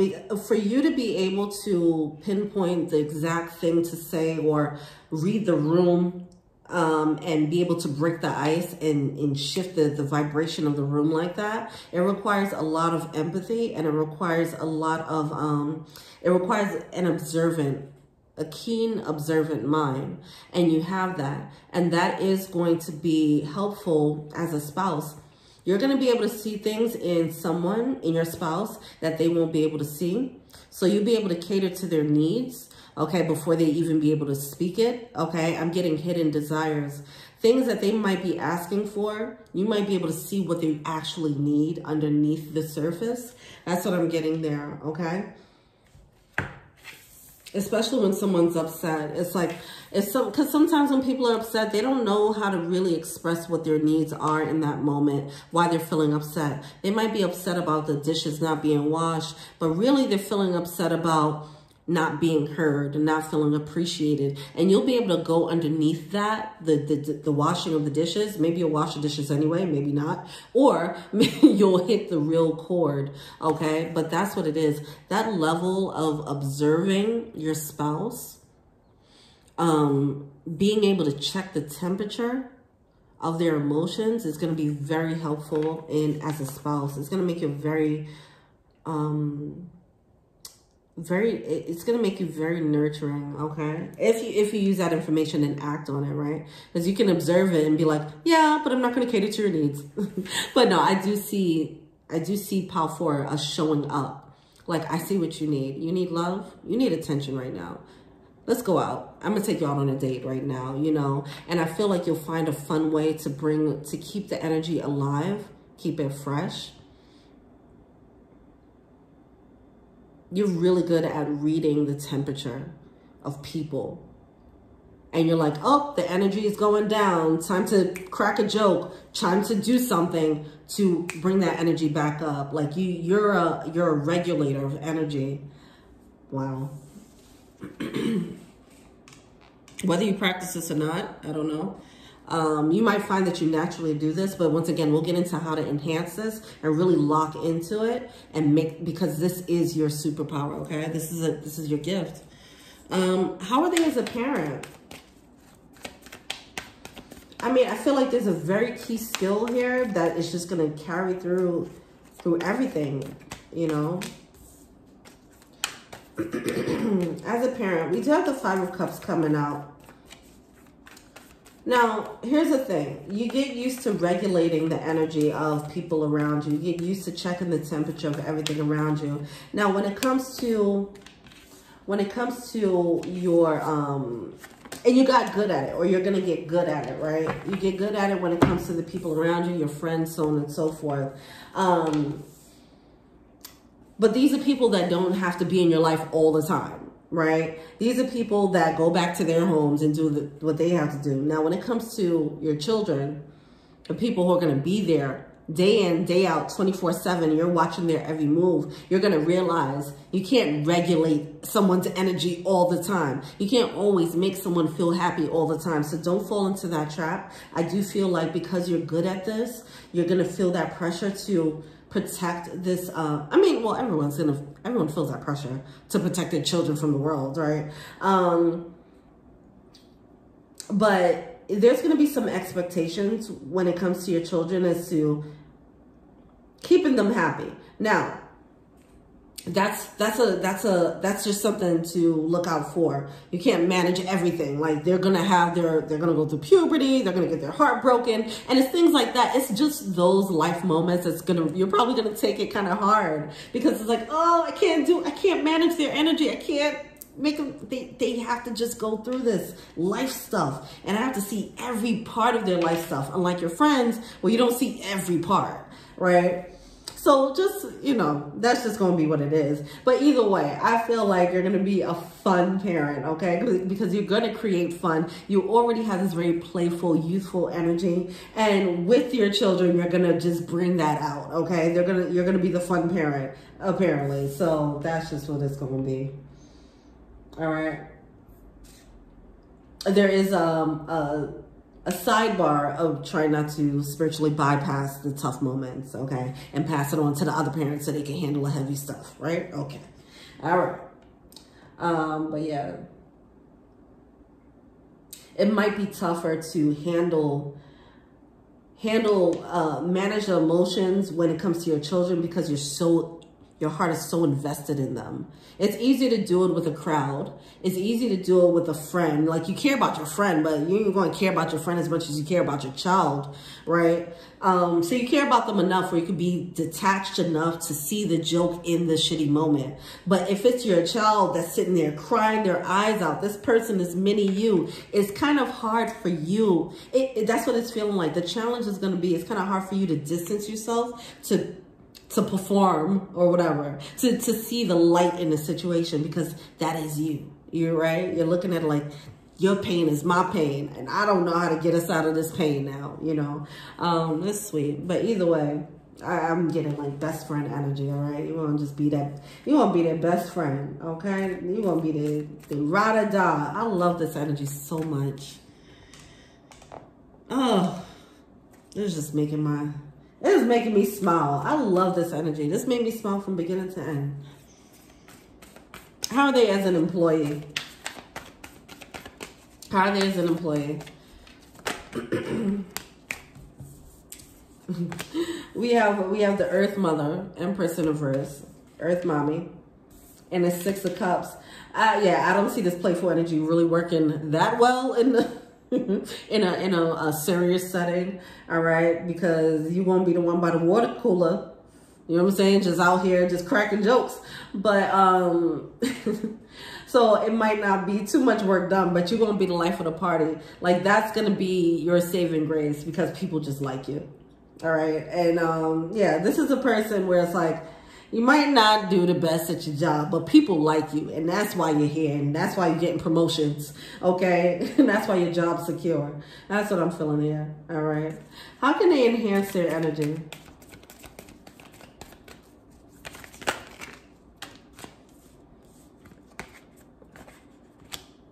Wow. See, it's this here. All right. I almost want to say take your job more seriously, because I know I'm talking about joking and being a comedian or whatever. I don't know if that's your actual path or if you just casually make people joke. There's a need for you to take that more seriously if you want to enhance this energy, okay? To move on to a more self-actualized place. This raw talent, this raw skill is a gem that can be refined into a beautiful, or this raw diamond can be refined into whatever the cut diamonds are. Okay. That went off, okay, whatever. But you can expand on that more than you think. It's like when you have somebody at the job who's like really funny and you're like, you should probably go and like, go to an open mic one day. And they're like, no, I just do this for fun. Not saying that you should go to an open mic unless this is something that you've thought about, okay? Maybe actually being a comedian is your path, okay? And because I'm getting a greater vision. That's what I'm getting here. We have the Chariot card with the Nine of Cups. This gift of yours is bigger than what you think it is. As I mentioned, you're just saying, oh, I'm just making people laugh. You're shifting the energy of rooms with your energy, with your words, okay? With your observation skills. You're shifting energies. You're picking people up out of darkness and plopping them into light, even if it is just for a couple of hours. Not everybody can do that. see the importance in that energy and how that is healing work. When you see that, you'll find more of a purpose in what you're doing. And it's going to lead you to a bigger vision, okay? If you want to take it there, all right? That's what I'm feeling. So we do have the Seven of Cups coming out. This is the energy of like just doing what you do naturally and not thinking nothing of it. And this is the energy of you seeing what this can be, expanding on this, okay? Some of you guys are meant to be comedians of some form, okay? Whether it's a comedic writer, maybe it's a comedic actor, maybe it's a stand-up comedian, whatever it is. However, this is supposed to come out. This could be a teacher. You can be a teacher, but using comedy as a way to get through. Okay, this can be working at penitentiaries, okay, and I don't know, performing there or teaching them, I don't know, the Bible or whatever the case is. I'm just throwing out things now, but teaching them the Bible, but you're using your funny, your comedic trait to actually get through to people. This can help with social work. This can help with mentoring. That's what I want to get to. Mentoring. It feels like this could be great with mentoring as well. All right. Either way, using this comedic talent outside of just for shits and giggles it can be the next step for you. It will bring Nine of Cups. It's going to soar. Okay. It's actually what you're supposed to be doing. Straight up. Okay. All right. This is not just making people laugh for no reason for your friends. It's a gift that you're supposed to be doing for this world. And it feels big. Okay? All right. Sorry to take that lightness and make it serious, but there's a need to understand that what's going on there.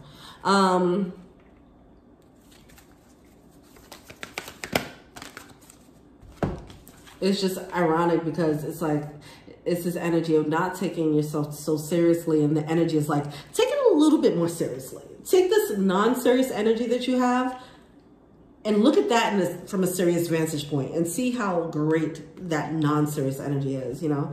Anyway, wow. Priestess. How are you being called to step up and lead? Yes, I'm seeing this puts you in an elevated state. Some of you guys, I do feel like you're teaching others or you're helping others somehow. Either way, you're leading people to light with your comedy, with your laughter, with your high vibrational, your ability to transmute people's pain.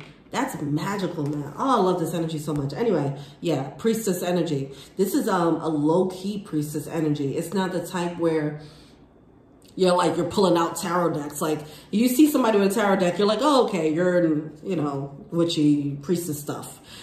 But you wouldn't automatically think like someone who's a comedian is out here changing lives, right? Yeah, this is a low-key priestess energy.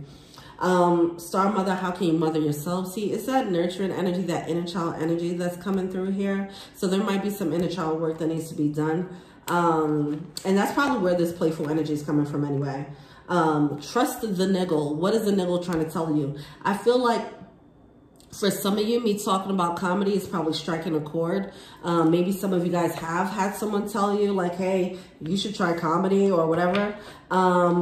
If that's the case, please take this as a freaking sign. Yes. If anybody has ever told you, yo, you are super funny, you should try an open mic or something. You ever thought to do comedy?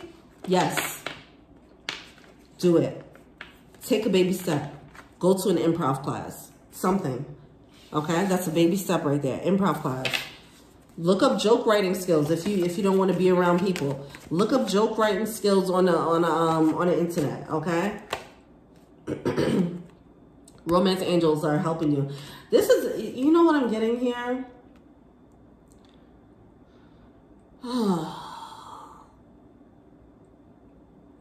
Okay. Whatever. Just take that message for what that is. But also what I'm getting here is that you have a spiritual calling. And you might not see yourself as such. That's just what keeps coming out.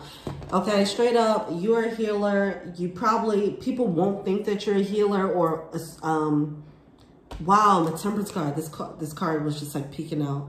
The Temperance card. You have so much spiritual energy in your life. Other people are not going to look at you and think healer. You might not be looking at yourself and thinking healer. But you are, and I just keep wanting to stress that. Your spiritual energy is very potent. You have, I want to say this is like ancestral stuff that has been accumulated, ancestral wisdom that's been accumulated over time of, you are just a magician and you know how to transmute energy. And in this lifetime, or how you choose to manifest as this shamanic energy is by using laughter. But that same energy could very well be used in herbal medicine, homeopathic medicine, or as being a seer. That same energy, you're just choosing the channel of laughter. You need to start seeing it like that. Like really start taking yourself more seriously. Okay. But yeah, so I feel like the angels they're about to get loud with you if they haven't been already, because it's time for you to step into your path. Even if it doesn't feel, it's not going to look like a spiritual path to people necessarily. Okay. But your divinity is going to shine through in this, comedic path. All right. Positive thoughts create positive results. So this is that optimism. Keep with the optimism. I do want to say something really quick about comedians having like a very dark nature. Typically, that's just what's they're known to be. So I am getting a lot of pain here. I'm getting inner child pain. I'm getting heartbreak, like romantic heartbreak. Someone's carrying a lot of heartbreak on their heart. There's a need to release that or transmute that for yourself. Understand that medicine that you do for others, you can use that on yourself as well. Learn how to use this as a spiritual practice and honor it as a spiritual practice. And I feel like it's going to affect your career, especially if you are already a comedian. This is going to affect your career in that way. Okay, once you start looking at it as a spiritual gift that it is, the angels are going to start moving in. They're going to start inspiring you. They're going to start opening up doors because now your intention has shifted. All right, that's for people who are actually on this comedic path. Whoa, okay. All right, that's it there. Wow, I love it. Well, kudos to you. If you're a comedian, please drop that, your page or something below, okay? Or send me an email. I'd love to check out your comedy. I'm a comedy fanatic. All right. As you can tell by the passion that I put into this comedy energy. Anyway, all right. All right, cool. Thank you so much, Powerful. Peace, much love. Wishing you the best in your career.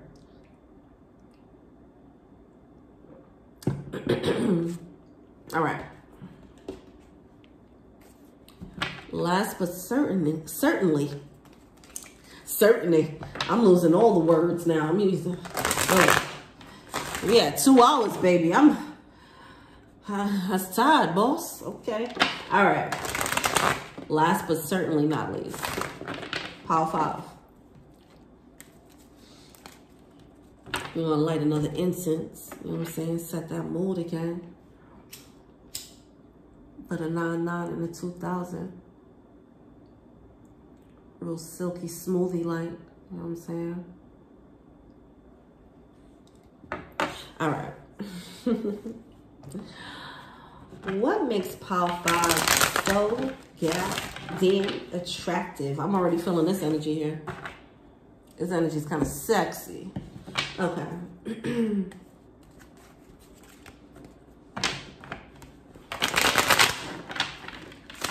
Person comes off sexy and cool. That's the energy. You're giving cool boy energy. All right. What makes him so attractive? So we have the 8 of Wands coming out in reverse. What's that? What's going on? I'm getting trendy vibes with this person. I don't know why. Even also, I'm using a tattoo tarot, which is, you know, kind of a trendy thing, right? A trendy tarot thing. It's not angels, right? It's tattoos. See, we get the King of Wands peeking out. Yeah, that's the energy I'm getting here. This person's cool. All right.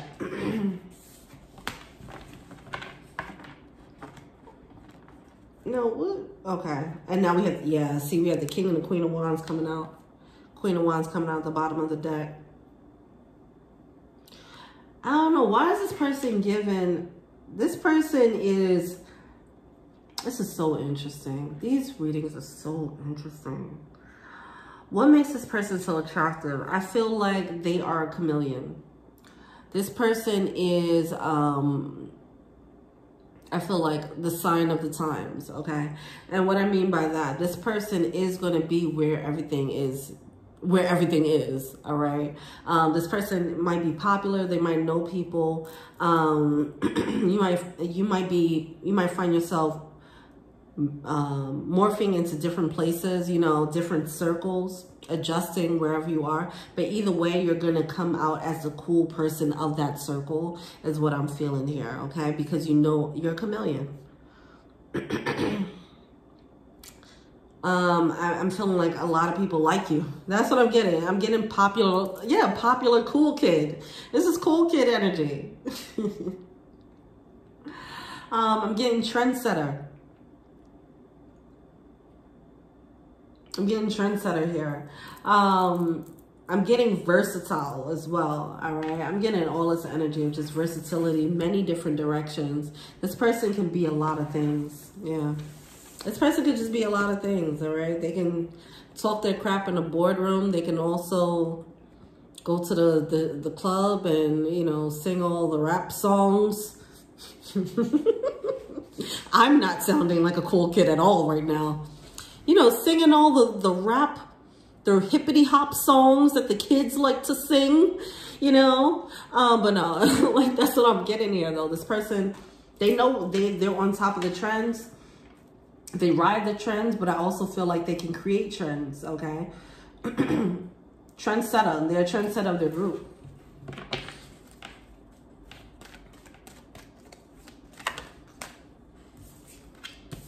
Why are people drawn to them? We have the Four of Cups coming through. I feel like this person's like always on the go. We have the Five of, I'm sorry, that's a Four of Cups with the Four of Wands in reverse. The fact this person's such a chameleon that I feel like they're a little bit of an enigma. They're kind of mysterious. It's like they're ever changing. They're ever changing. It's like if a butterfly kept changing forms. It's a caterpillar, then there's a cocoon, which is a totally different other form of animal, and then it's a butterfly, which is a totally different from the last two steps. And imagine if this butterfly turned into a rhinoceros, right? And then it turned into a peacock, right? It's just like you just keep changing. People just can't quite grasp you. And it's something about that that's very alluring, all right? It's very alluring. It keeps people on their toes. It's something a little, I'm not gonna lie, it's something unnerving about this. It keeps people on their toes. It also makes people feel like I don't really know you, all right? So I will say that. Because you wear many masks, you can be different things in different environments, which is a gift. A gift. This is your attractive element, okay? Now, the side effect is it makes people feel like they don't know you. But they also are like, but I want to get to know you. You're like a puzzle. You're a Rubik's Cube, and I'm just dying to figure this out. You know, you're a puzzle to people, and they just really want to get to the bottom of this. They want to be the one to say that they cracked this puzzle. That is you. Yeah, every time somebody feels like they know they got a handle on who you are, you kind of you shatter that myth. You shatter that and you become something totally different. When they think like, oh, this person isn't the lovey-dovey romantic type, then you shatter that myth and you become this softer version of yourself or whatever, you know? And it's not necessarily because it's just something that happens organically. It's not like, oh, once someone actually says you are not soft, then you become soft. It's not that. It's just something that happens organically. You just ever change. You're forever changing. You're forever evolving. This is Scorpio energy. Okay. All right. Yeah. Everyone is coming with a sign. So this is Scorpio energy. This continuous death and rebirth, death and rebirth, death and rebirth. And people want to catch up, and they're just like, what are you going to do next?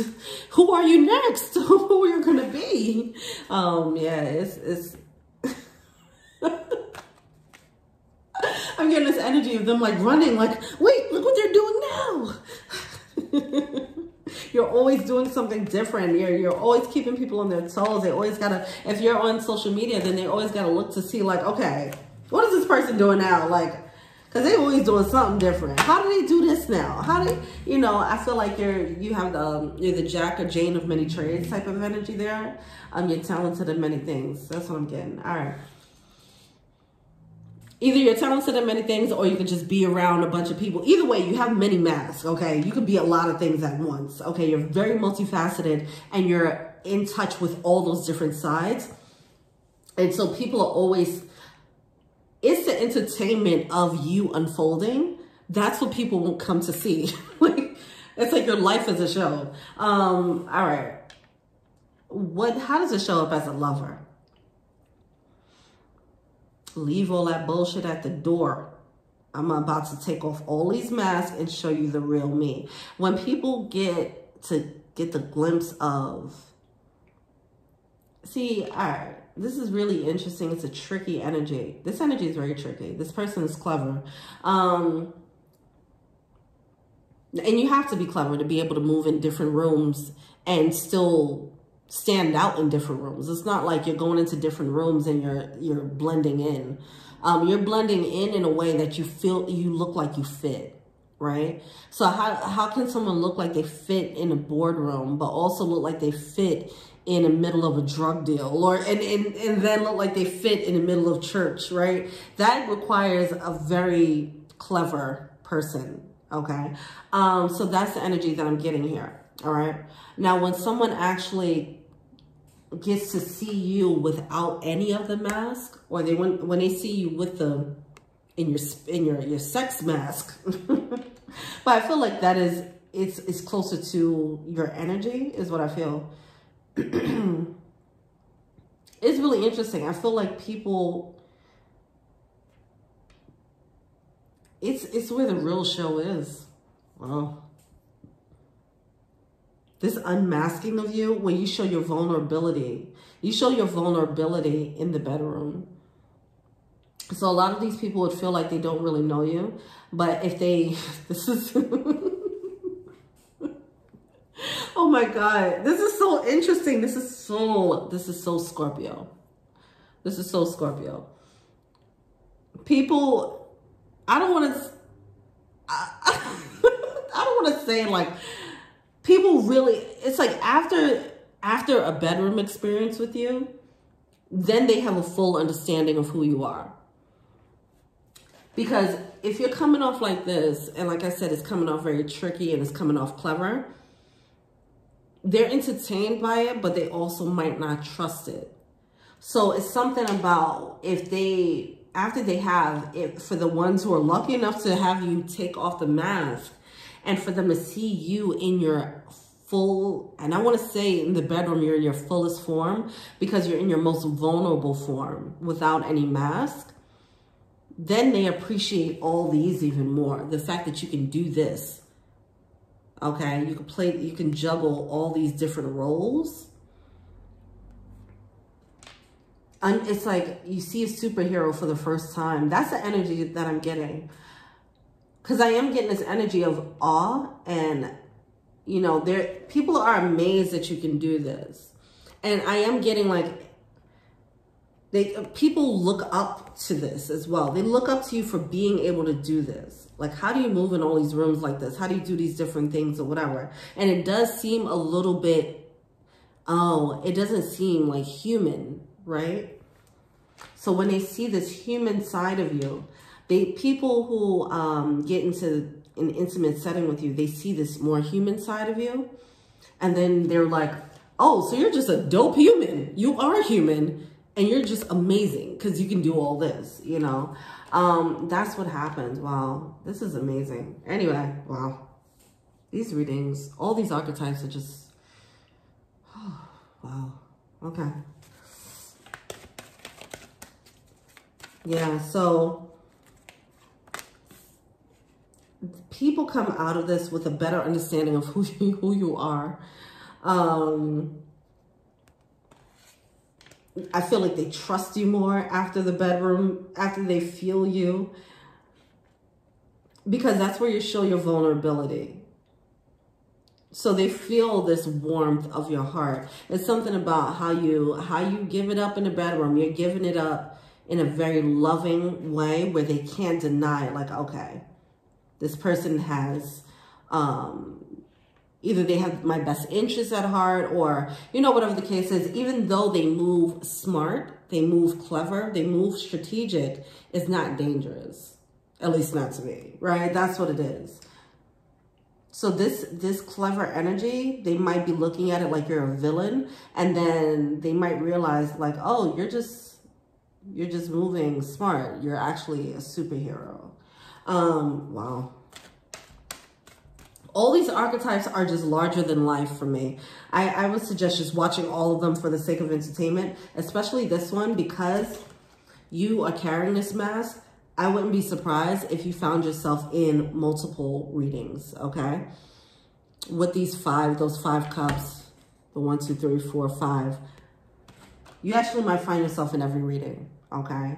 That's what I want to say here. Pile 5, yeah. Watch it, yeah, just watch all of them. Yeah, all right. How are they as a spouse?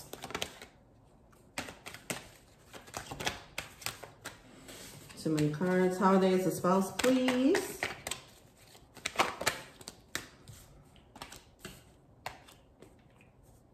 You're very discerning. See, this person, yeah, this person is just very intellectual. Very strategic. This is just such a Scorpio energy. They're very strategic. They're discerning about who they give their love to. They're discerning about who they let see their vulnerable side. All right. They'd rather people come up with whatever ideas they have of them. They don't care about being misunderstood. They're like, you're misunderstanding. You're not seeing the soft side, this vulnerable side, because I'm not showing it. And not everyone deserves to see it. So I'd rather you just see all the things that I can do, all the things that I can be, as opposed to you seeing my actual heart. But when they do find someone with the Ace of Cups, they lock in. They lock in. And I'm getting that energy of locking in for life. You know, it's like this person, they're not going to mess around when it comes to their spouse. But because they're very discerning, because they're not going to just jump into love. I'm not saying, I mean, falling in love is easy, right? But when they decide, like, I'm going to open up and actually build a life with this person, it came with a lot of strategy. Not strategy, it came with a lot of thought, okay? They didn't just jump into it, you know, like, oh, you like me, I like you, and we just fall into marriage, you know, or whatever. We just stayed out of convenience. When this person gets with someone, it's intentional, okay? And they have every intention to have the long haul with them, okay? Because they put a lot of thought into this decision before they did it. When they make the decision about who they're going to love and who they're going to build with, they lock in. That's awesome. Okay. And how are they as a friend?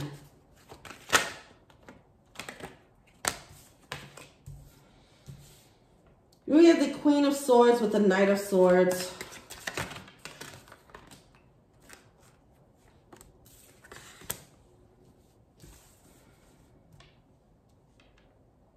I think it takes a while before they let their defenses down, but then they do, and they become this soft, gushy, mushy person with their friends, okay? All right, so it's a few people who get to see their vulnerability. The friends who pass the test, okay? The test of time, And it's like the people who really got to know them, they'll see the softer side, not just any friends, because I feel like there's a level to the friends as well. This person compartmentalizes everything. So they have, this person has like a tier, like top tier, you're getting this level of vulnerability. And the vulnerability gets less and less with as far as you go down. People are in tiers with this person. They're compartmentalized, okay? Whether this person is naturally doing it or they're strategically doing it, whatever the case is, they're doing it. Some people they pass the test. This is given all types of Scorpio energy. They pass the test, whether it's a test of time or something happened in a friendship and this person and these people prove themselves to be friends. That's when they show this really, really sweet, loving energy with the Six of Cups and the Knight of Cups. And you start to see how loyal this person is, super loyal as a friend. Wow, I love this energy so much. This is so beautiful.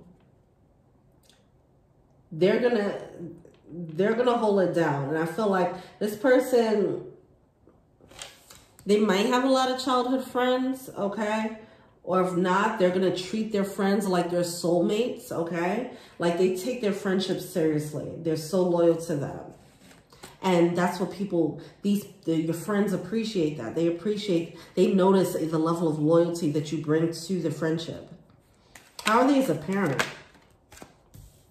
We have the Moon card coming out. This isn't a Scorpion, but it's giving Scorpion energy.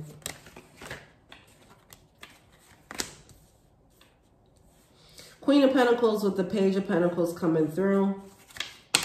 They're going to uncover a new mask when they become a spouse, okay? And it might be a new mask that they didn't even know they had. Or maybe they do. It's just one of those masks that's probably hidden. It's over here. They don't have use for it yet, all right? It's just another mask that they'll put on, to be honest. And I just feel like, not in a bad way. I feel like they're going to do all the right things to play that role, okay? They're good at the roles that they play, the roles that they choose. When they're in the bedroom, they're going to do the roles to be sexy and to create a sex atmosphere. When they have to be a friend, they'll play the role and be supportive and loyal and be the person that their friend needs. And when they're a partner, they're going to show up as a loving spouse and as a partner as they see fit, okay? They're going to do the things, all right? They're going to show up. They show up intensely in whatever role that they're in, okay? In whatever room they show up in, whatever circumstance or whatever phase they're in, they're showing up fully in that. They commit to the role. This person might be a really good actor.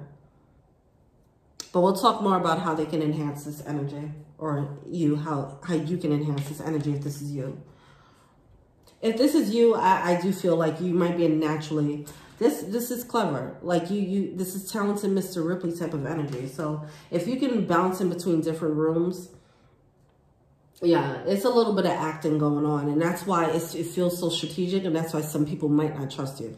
All right. Until they get to know you. And they're like, oh, you just move strategically. And I can't even be mad at that. I wish I could do that. It's a high level of intelligence. It's a high level of social intelligence. All right. But yeah, acting might be you might be a good actor. How are they as a... Oh.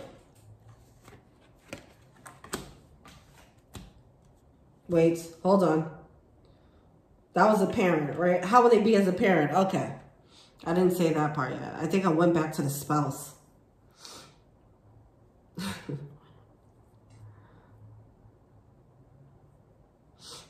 Okay. How would they be as a parent? I don't know why I'm getting like... How they treat the spouse, how they treat the parent is probably going to all be lumped into one thing. Like these are the people that I have to take care of. You know, so they're just going to play that role of spouse, parent. You know, that's a 2 for 1, you know.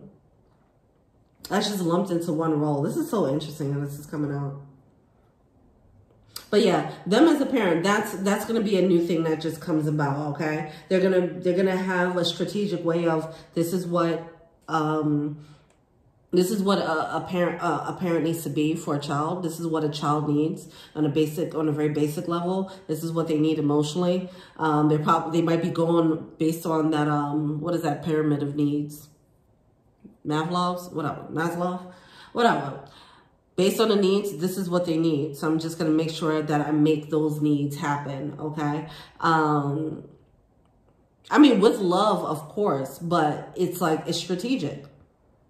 It's strategic, just like everything else that they do, all right? So they're going to make sure the kids' needs are met, and that's that. So, including emotional needs, of course, but I'm saying, like, they're going to make sure that is on the list of along with other things. Okay. How are they as an employee?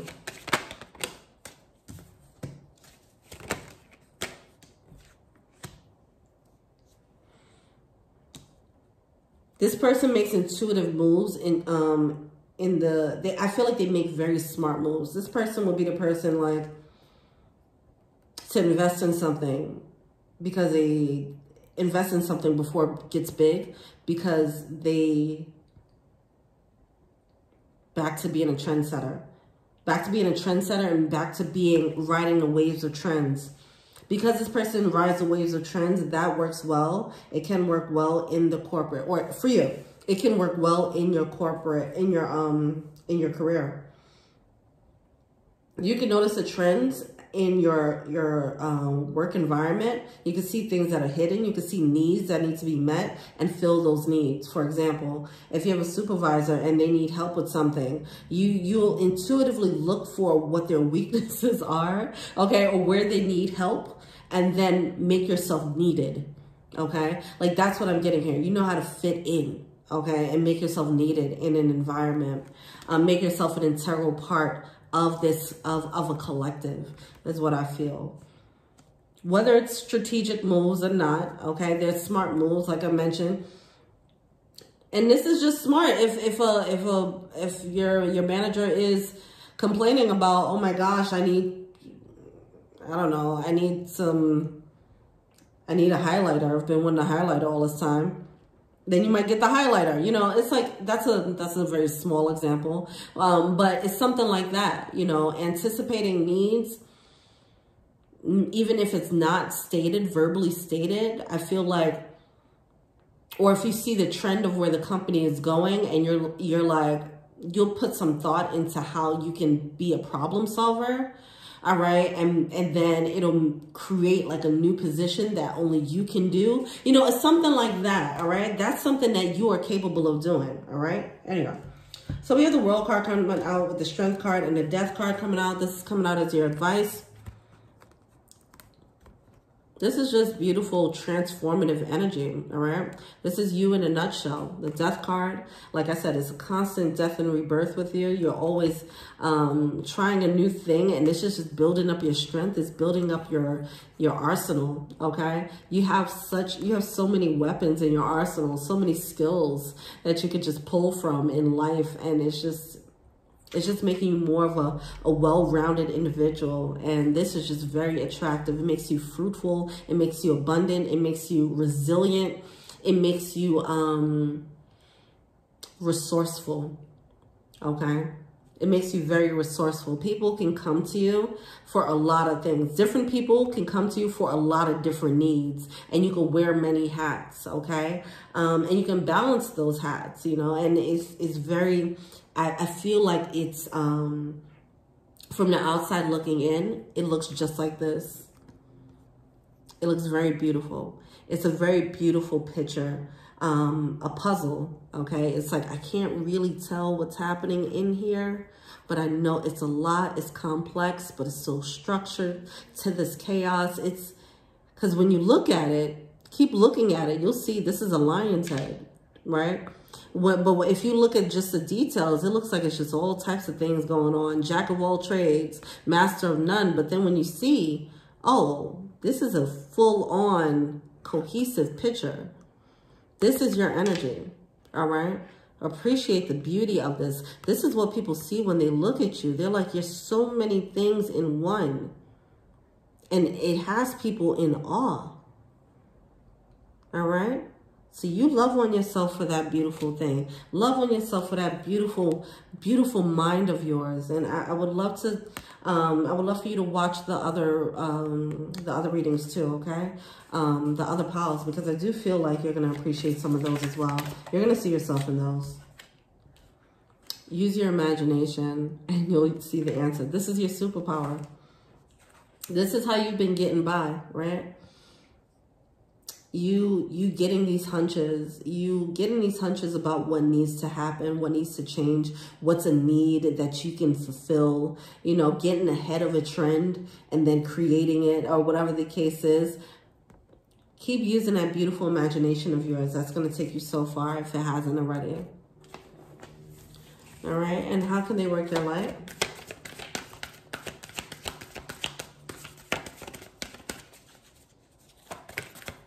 This is like a Renaissance energy. This is creative genius energy. All right.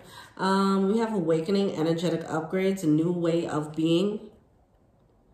Integrating. It's like every time there's still more of you to explore. As much as you've explored, there's so much more. I feel like it's only the tip of the iceberg, baby. There's so much more to explore within you. And cheers to you.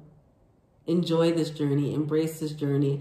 I feel like some of you guys are, especially with that world card, strength card, death card, you're about to go into another upgrade where you're about to get a whole new set.